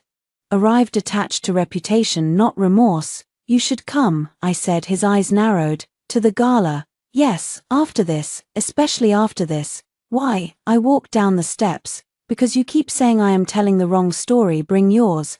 The ballroom at the Westbridge Hotel had 12 chandeliers, 40 round tables, and one screen large enough to make a lie feel unsafe. I arrived 2 hours early. Ava was already there in a black jumpsuit, headset clipped to her ear, terrorizing the catering manager with charm. Flowers go lower, she said. If donors cannot gossip across the centerpiece, they become restless. The catering manager obeyed. Margaret stood near the stage reviewing the program with Ben. Security checked the guest list at the entrance. Grace sat at table 3 in a navy suit, looking like a woman who had never once been intimidated by a centerpiece. Marcus was not in the ballroom. He waited in the lobby because he understood the difference between support and taking over. This was my room, not because I owned the hotel. Not because my family name was on a trust, because I had built this event year after year, donor by donor, student by student, thank you note by thank you note. Ethan had stood beside me in photographs. Yes, but I had made the calls. I had remembered the allergies, I had found the sponsors, I had sat with parents who cried because their children had somewhere safe to go after school. Home is a verb. The words hung over the stage in clean white letters. I stood under them and breathed. Ava came to my side. You can still change your mind. I know. Do you want to? No. Good, because I wore waterproof mascara for nothing if you do. At 6:00 guests began arriving in black coats and expensive shoes. The room filled with perfume, wall laughter, and the quick double takes of people who had read enough online to be dangerous but not enough to be informed. Mrs. Palmer arrived wearing emerald green and carrying a small silver purse like a weapon. She kissed my cheek. You look thin, she said. Eat bread. I will. You will not. Ava, make her eat bread. Ava saluted. At 6:40 Ethan arrived. He wore a black suit and the grey tie I bought him for our anniversary 2 years ago. Nadia was beside him in a white dress. White at a charity gala. Diane came behind them in burgundy, her mouth set. The room noticed. Of course it did. Nadia held Ethan's arm lightly, not clinging. She had adjusted. Too much fragility had backfired. Tonight she looked composed, wronged, elegant, the woman who had survived a jealous wife and come. Anyway, Ethan looked for me immediately. I was across the room speaking with Margaret and the mayor's arts liaison. His eyes met mine. I did not look away. Nadia whispered something to him. He nodded. But his attention stayed on me. For an hour, the event behaved. Students performed a short violin piece. A mother spoke about her son finding confidence through mural class. Donors smiled. Plates were cleared. Wine was poured. The pledge cards began moving. Then Ethan decided reputation required a microphone. It happened during the open sponsor acknowledgements. Ben was reading names from the podium when Ethan approached the stage stairs. Security shifted, but I lifted one hand slightly. Let him. Ben looked at me. I nodded. Ethan stepped onto the stage with the smile he used for rooms that might fund him. Sorry, he said lightly into the microphone. I promise I will not take long. A ripple of polite laughter moved through the ballroom. My hands were cold but steady. Ethan looked out at the room. Many of you know me as Claire's husband. I have been proud to support this foundation with her for years. With her, not behind her, not through her, with her. Recently, he continued, our family has been going through a painful private matter that unfortunately became public. I want to say tonight that home is, as the theme says, a verb. It is something we do. It is shelter. It is compassion. It is making room for people when they have nowhere else to go. Nadia lowered her eyes beautifully at table 7. I looked at Ben. He looked like he might swallow his program. Ethan continued, gaining confidence. I hope we can all remember that kindness is not weakness, and that fear can make good people do things they regret. I love my wife. I love the life we built. And I hope tonight can be the beginning of healing, not more division. Applause began uncertainly. Some people joined because they did not know what else to do. Diane clapped hard. Nadia wiped under one eye. Ethan looked at me. He thought he had trapped me if I stayed silent. His version softened the lock into compassion. If I reacted, I confirmed the unstable wife. If I refused him, I rejected healing in front of donors. He had learned nothing. Margaret approached me. Your choice, she whispered. I stood. The applause faded as I walked to the stage. Ethan stepped back from the microphone, relief already touching his face. He thought I was coming to meet him halfway. I did not look at him. I looked at the room. Thank you, Ethan, I said. That was a strong reminder that home is not just what we say in public, it is what we do when we think only the person outside can hear us. The room stilled. Ethan's face changed. I clicked the small remote in my hand. The screen behind us lit. Not with the video at first, with the smart lock log 7:26 p.m. Admin user Ethan changed access code Claire primary from active to inactive. A murmur moved through the room. I said, 3 nights ago my access to my home was deactivated before I arrived. Click 7:29 p.m. Admin user Ethan created temporary access code guest NV. 3 minutes later a guest received access. Click doorbell still image. Nadia arriving with a suitcase. The room went quieter. Nadia stood halfway from her chair. Diane grabbed her wrist. I did not look at them. That guest was Nadia Vale. I said, she had luggage. This was before I came home. Ethan moved toward me. Claire, do not. The microphone caught it. I turned to him. You had your chance to tell the room what home means. His mouth closed. I clicked again. The video played. Rain, porch light, my voice, controlled but audible. Why is Nadia in our house wearing my robe? Ethan's voice. She needed somewhere safe tonight. My voice. You put your ex in our bed. His voice. She is not my ex. The room inhaled. The clip jumped forward. Edited by Ben to preserve time and dignity but not truth. My code failed. Red light. Again. Ethan's voice. You can sleep somewhere else tonight. Then the door closed. The lock clicked. Silence swallowed the ballroom. No one clapped. Now, I did not play the part where I stood alone after. Some humiliation belongs to the person who survived it, not the crowd. I clicked again. A notarized statement from Mrs. Palmer appeared. I, Helen Palmer, witnessed Claire Bennett being locked out of 418 Hawthorne Street by Ethan Wells on the evening. Then the audio clip. Ethan's voice from Mrs. Palmer's porch recording. Claire cannot know until she signs. Nadia's voice. Then make her sign before she turns Marcus into a problem. The ballroom seemed to lean forward. Ethan whispered, oh my God. Nadia's face had gone white. I clicked again. The cooperation agreement appeared. Key lines highlighted. Property-based financing. No public disparagement. Mutual access. Then the North Star email asking whether Nadia had authority to speak on my behalf. Then the photo of the signature sample folder. Not every page. Not enough for legal complications. Enough for truth. I turned back to the room. This foundation teaches children that their voices matter. I will not stand here tonight and let a false story teach them that a woman must call humiliation kindness to keep everyone comfortable. My voice did not shake. Ethan stared at me like I had become someone impossible. I am not discussing every legal detail tonight. I said, I am saying this clearly. I did not threaten Nadia Vale. I documented an unauthorized occupant in my home. I did not punish my husband for compassion. I stopped him from using my family property for a business venture he concealed from me. I did not destroy my marriage in public. My marriage was damaged when I was locked outside in the rain while another woman stood inside my bedroom.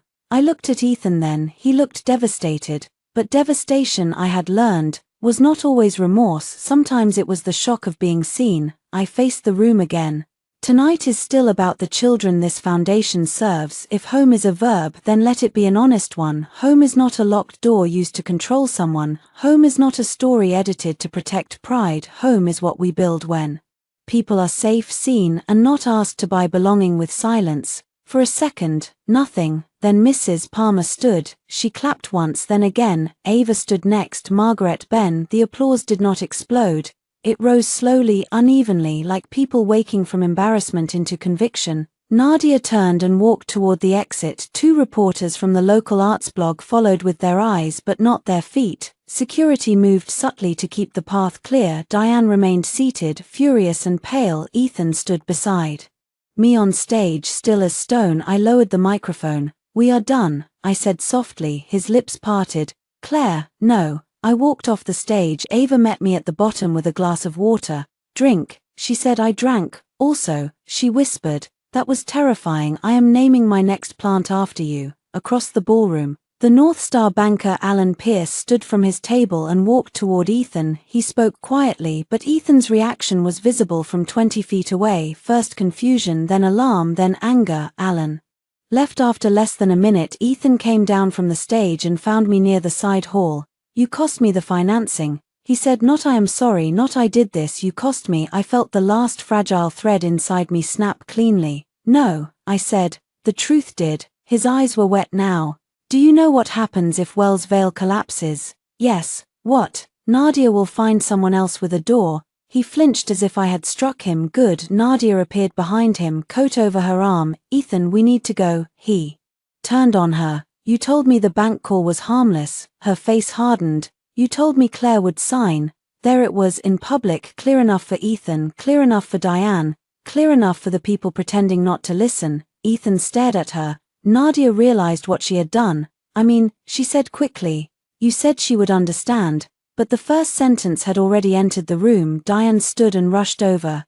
"Ethan, stop talking here." Julia, who had arrived late and stood near the back, looked at her brother with something like grief.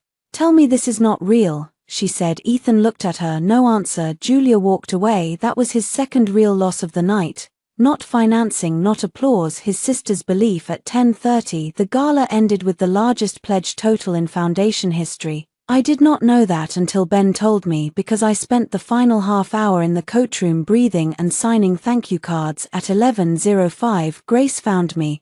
"The property notice becomes enforceable tomorrow morning," she said. "Given tonight, Ethan may act impulsively. What should I do?" "Sleep somewhere secure, keep your phone on, do not go to Hawthorne without notice." "I was not planning to." She studied me. "How do you feel?" I thought about it. "Empty." "That is allowed." Outside, rain had started again. I stepped under the hotel awning and saw Ethan across the valet lane, arguing with Nadia beside his car. Diane stood near them, speaking fast. Nadia's face was no longer soft. She pointed one finger at Ethan's chest. He shook his head. Diane grabbed his arm. "A family portrait, finally accurate." Marcus pulled up at the curb. He got out and opened the passenger door. I looked at him.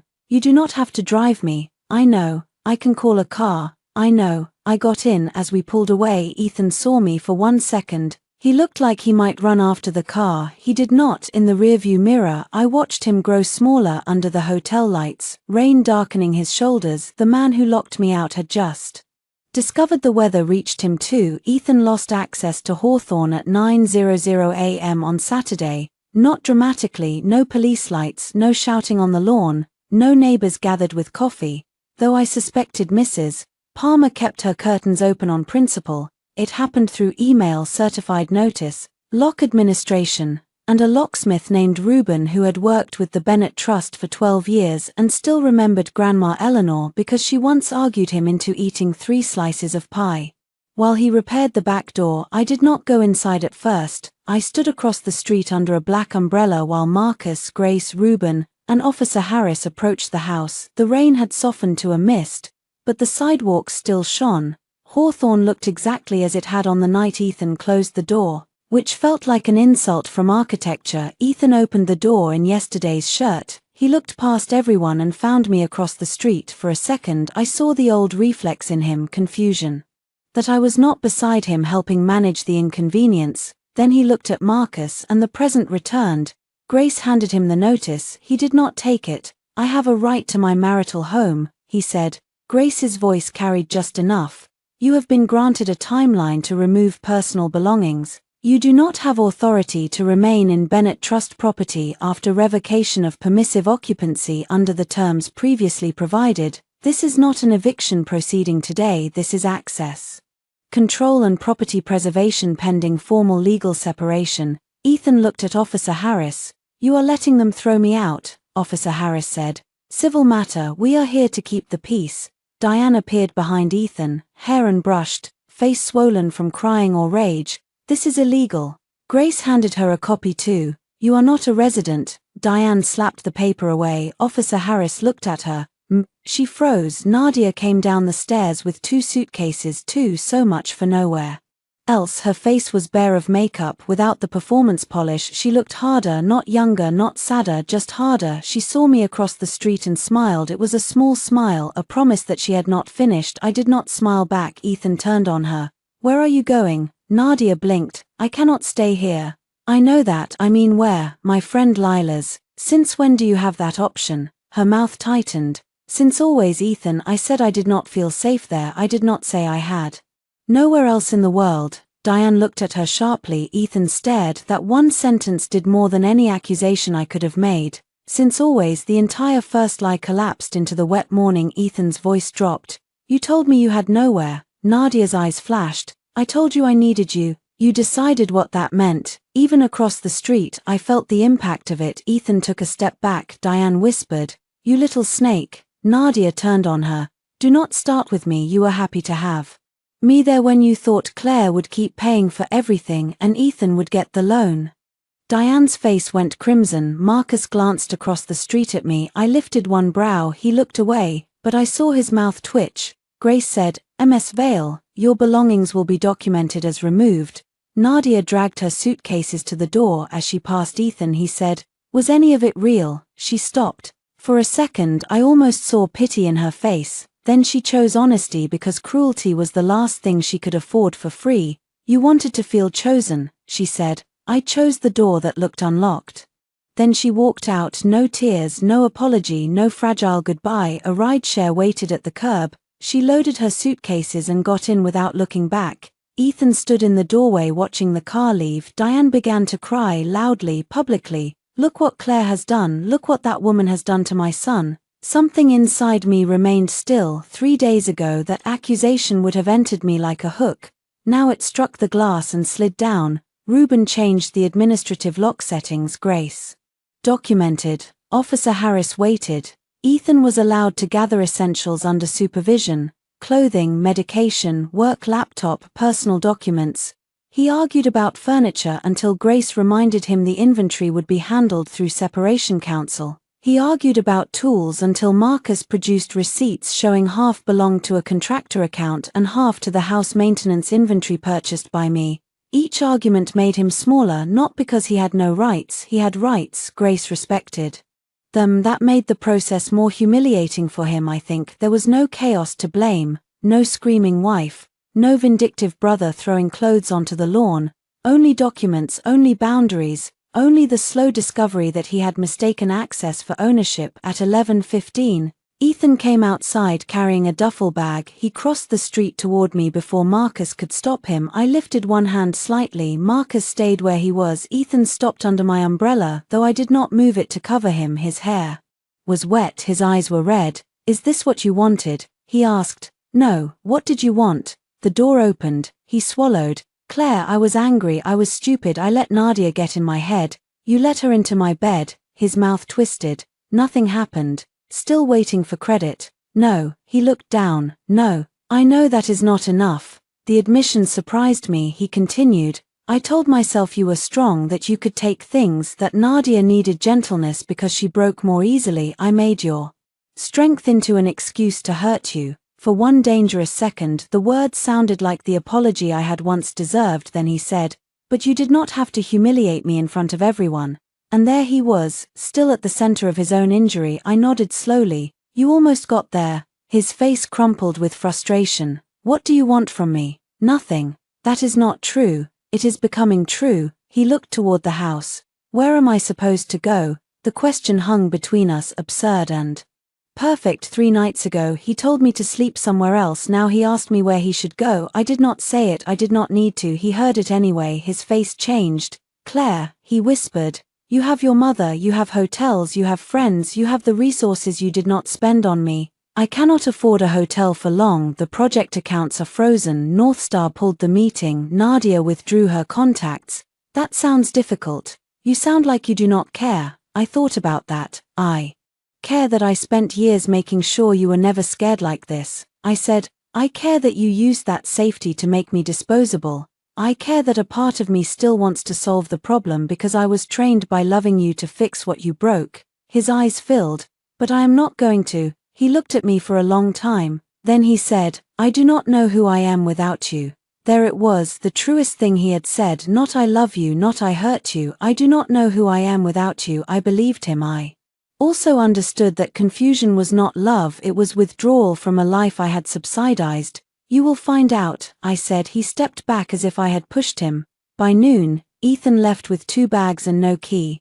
Diane went to Julia's apartment after Julia reluctantly agreed to take her for one night. Mark refused because his wife had apparently spent the morning reading the spreadsheet more closely.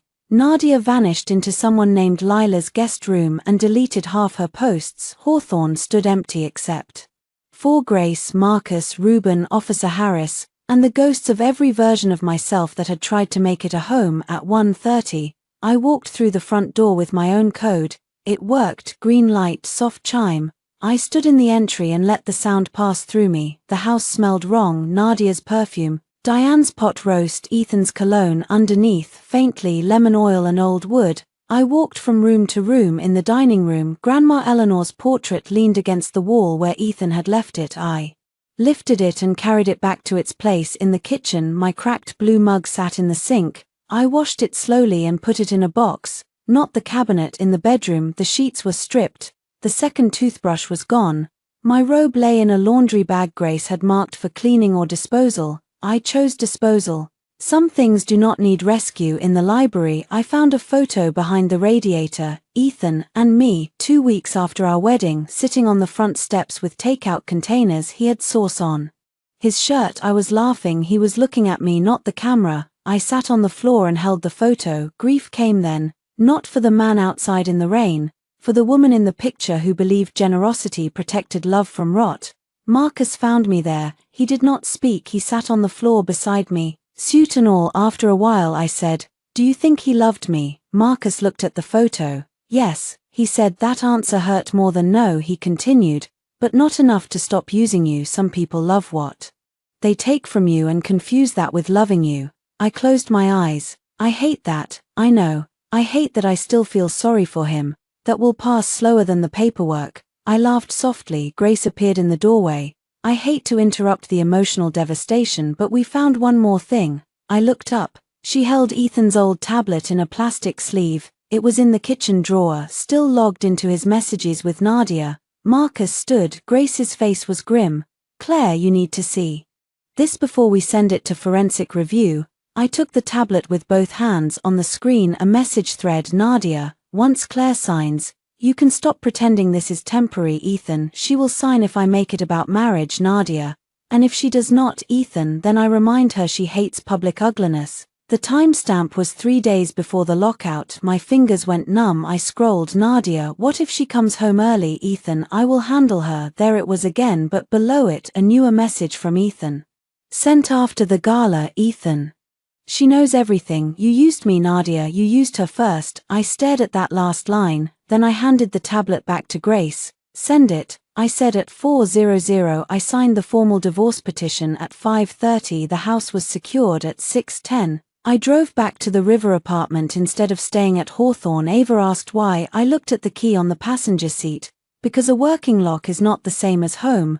That night, rain returned hard. At 11:47, my building intercom buzzed. I was awake, sitting on the blue couch with divorce documents spread across the coffee table. The security desk called. Ms. Bennett, there is an Ethan Wells here asking to come up. I looked at the window. Rain lashed the glass. The river lights blurred. 3 days, almost exactly. I closed my eyes. What does he want? The guard hesitated. He says he has nowhere else to go. I did not let Ethan come upstairs. That was the first ending. The second ending took longer. I put on shoes, took my coat from the chair and carried the envelope Grace had prepared before leaving my apartment that afternoon. Final divorce petition copy, property notice copy, financial separation summary, a list of approved communication channels, paper, the romance of accountability. When the elevator reached the lobby, Ethan was standing just inside the glass doors, rainwater pooling under his shoes. His coat was soaked through.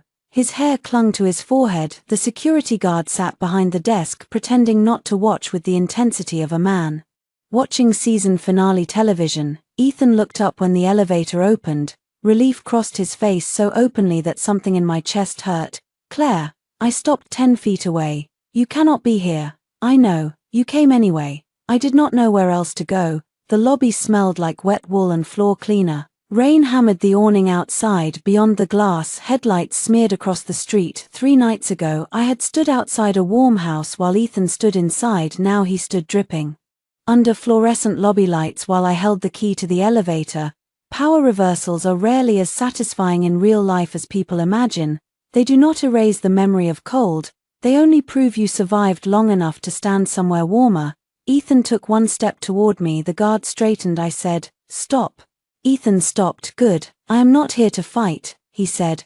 "Why are you here?" He looked down at his hands. No ring. He must have taken it off or lost it in some pocket. The sight did not move me as much as I expected. Mom is at Julia's, but Julia told me I cannot stay there. Mark will not answer. Nadia blocked me. The project account is frozen until we sort out claims. My business partner pulled out after the gala. The hotel wanted a card that works. He laughed once, bitterly. I used to have cards that worked. Mine, I said, his eyes closed. Yes, the word was quiet. Bear. He looked at me again. I am not here for money. Then why mention it? Because I do not know how to explain how fast everything fell apart. It fell apart at the speed of truth. He flinched. I almost regretted it. Almost. Ethan's voice lowered. I deserved that. Do not perform humility. It is late. Pain crossed his face. I am trying. Trying to what? To tell the truth. I waited. He swallowed. Rain tapped against the glass behind him like impatient fingers. I liked being the man Nadia saw, he said. That is the ugliest part. She looked at me like I was powerful, like I could rescue her. With you, I always felt.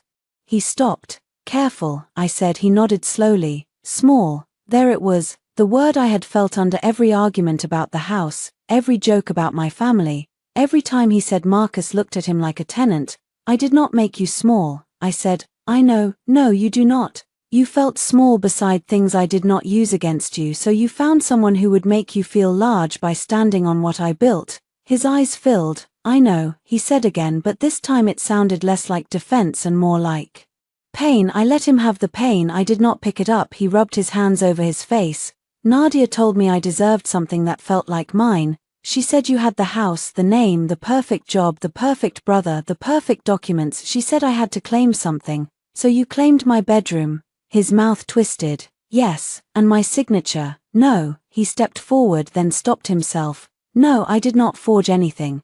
But you planned to pressure me until I signed. He looked at the floor. Yes. The guard's chair creaked. I breathed in slowly. That yes was one I had needed, not to return, to leave cleanly. Why lock me out? I asked. He looked up. The real reason. His face crumpled. Because I knew if you got inside I would lose nerve. The lobby seemed to go still. He continued, words coming faster now. If you saw her there, if you stood in the room and asked me what I was doing, I knew I would not be able to keep saying it was reasonable, so I kept you outside. I made you the problem before you could make me look at myself. I felt the sentence enter me and settle. Truth has a different weight than apology. I nodded once. Thank you for finally saying it. Hope sparked in his face. It broke my heart that he still had any. Claire, I will do anything. No. Please, no, I will cut Nadia off. She already cut you off. I will talk to Mom. She already lost my number for payments. I will drop Wells Vale. It is already dead. I will go to counseling. I hope you do, with you. No, the word came out softly. He stared at me. Claire, no, I repeated. You do not get to turn consequences into a couple's project. His face went pale. I am not asking you to forget. You are asking me to reopen the door. He looked toward the elevator. I saw the thought before he spoke. I have nowhere tonight. There it was, the final test, not of cruelty, of training. The old Claire would have made a call, found a hotel, given him a card, asked the guard to let him sit in the lobby, brought towels, managed the discomfort. She would have told herself compassion did not mean reconciliation, while still cushioning him from the exact fear he had handed her. I loved that Claire. I also had to stop letting her drive. You can call a shelter hotline, a hotel, a friend, your lawyer, or your mother, I said. You cannot come upstairs." He stared as if I had spoken another language. "You would leave me in the rain." "No," I said. "You are inside a lobby with a phone in a city full of options. Do not compare. Inconvenience to what you did." He closed his eyes when he opened them. Anger was there under the grief, familiar, easier for him. "Marcus did this to you." I almost smiled. There it was, the last refuge. "No," I said. "Marcus brought a file. You brought Nadia." He had no answer. I held out the envelope. He looked at it like it was a weapon. "What is that?" "The divorce petition. Your attorney will receive it Monday, but this is a copy. Communication goes through counsel except emergencies involving shared legal matters. You are not authorized to enter Hawthorne. You are not authorized to use my name, accounts, property, staff, foundation contacts, or family trust in any personal or business matter. You will make arrangements to retrieve remaining property through grace." He did not take the envelope, so I placed it on the lobby table between us. "Paper does not need permission to exist." Ethan stared at it, then he whispered, "Was there ever a chance after that night?" I thought about lying kindly. I chose not to. "There was a chance before you opened the door," I said. "There was a chance when I asked why she was wearing my robe. There was a chance when my code failed the first time. There was a chance when I said I was your wife." His eyes shone. "After you closed the door," I said. "The chance was outside with me." He covered his mouth with one hand for a moment. The lobby held both of us in the wreckage of that sentence. Then 3 sharp knocks sounded against the glass. We both turned. Diane stood outside under a black umbrella, hair wild, face furious. Julia was behind her in a car at the curb, headlights cutting through rain. The guard hurried to open the door. Diane swept inside, shaking water from her umbrella. "There you are," she snapped at Ethan. "Julia says you cannot sleep on her couch because of the children. Mark says his wife is upset. This is ridiculous." Then she saw me. Her mouth tightened. "You," she said. "Good evening, Diane." "Do not good evening me. Look at him." I did. Ethan looked like a man who had finally met the weather. Diane pointed at me. "Are you satisfied?" "He has nothing." I picked up my coat sleeve where one raindrop had fallen from the lobby air. "No," I said. "He has exactly what he protected." She blinked. "He protected Nadia's comfort, his pride, his project, his mother's version of family, and his right to decide when I mattered. He still has those choices. He can keep them." Diane's face twisted. "You are cruel." "Maybe," I said. The word surprised her. "It surprised me too," I continued. "But I was kind for years and you turned kindness into rent, so I am willing to be called cruel by people who miss my usefulness." Julia entered then, shoulders hunched, eyes tired. "Mom," she said. "Stop." Diane spun. "Do not take her side." "I am taking my side," Julia said. "I am tired. My kids are asleep in the car because you dragged me across town to collect Ethan from the consequences of his own choices." Ethan looked at his sister. "Jules." She shook her head. "No, I love you, but no, you humiliated your wife, lied to us, let Nadia play victim and let Mom attack Claire for cutting off money none of us should have been taking. I am done pretending this is Claire's fault because that is easier." Diane looked slapped. I looked at Julia. She met my eyes. "I am sorry." The apology was not big, not dramatic, but it was clean. "Thank you," I said. Ethan sat down heavily in the lobby chair. The envelope sat on the table beside him. Diane began to cry again, but quieter this time. There was no audience large enough to reward it. Julia looked at me. "I will take him to a motel if he needs a ride. Not my house, not yours." Ethan stared at the floor. I nodded. "That sounds appropriate." Diane whispered. "This family is broken." "No," Julia said. "It is finally itemized." I liked Julia more than I ever had. The guard coughed into his fist. I turned toward the elevator. Ethan stood abruptly. "Claire." I stopped. He looked at me as if trying to memorize a door he could no longer open. "Did you ever love me?" he asked. The cruelty of the question was not intentional. That made it worse. He still wanted comfort from the person he had injured. I turned fully. "Yes," I said. "I loved you enough to make a home out of my inheritance, my labor, my money, my patience, and my silence. Then you locked me outside of it and called that love unreasonable." His eyes broke. "I did love you," I said. "That is why this is grief, not revenge." No one spoke. Rain battered the lobby glass. I pressed the elevator button. The doors opened. Before I stepped in, I looked at Ethan one last time. "You knocked," I said. "I heard you. I am still not opening it." the doors closed on his face. Upstairs, my apartment was quiet, the blue couch waited, the legal papers remained on the coffee table, the river flashed under rain beyond the windows. My hands shook after I locked the door, not because I regretted it, because endings have weight even when they are right. I sat on the floor with my back against the door and let myself cry. I cried for the porch, for the robe, for the woman in the wedding photo, for Grandma Eleanor's house, for every dinner where I swallowed insults to keep peace, for the child in me who believed being useful made abandonment impossible, for the wife who had stood in rain and still wondered if she should apologize. Then I stopped, not all at once, breath by breath. At 1:00 a.m., I opened my laptop and wrote 3 emails, one to Grace, confirming Ethan had received the petition copy and appeared at my building uninvited, one to Margaret, confirming I would take Monday morning off but remain. Lead on gala follow-up, one to a real estate agent my grandmother once adored, asking for a consultation about listing 418 Hawthorne after legal clearance.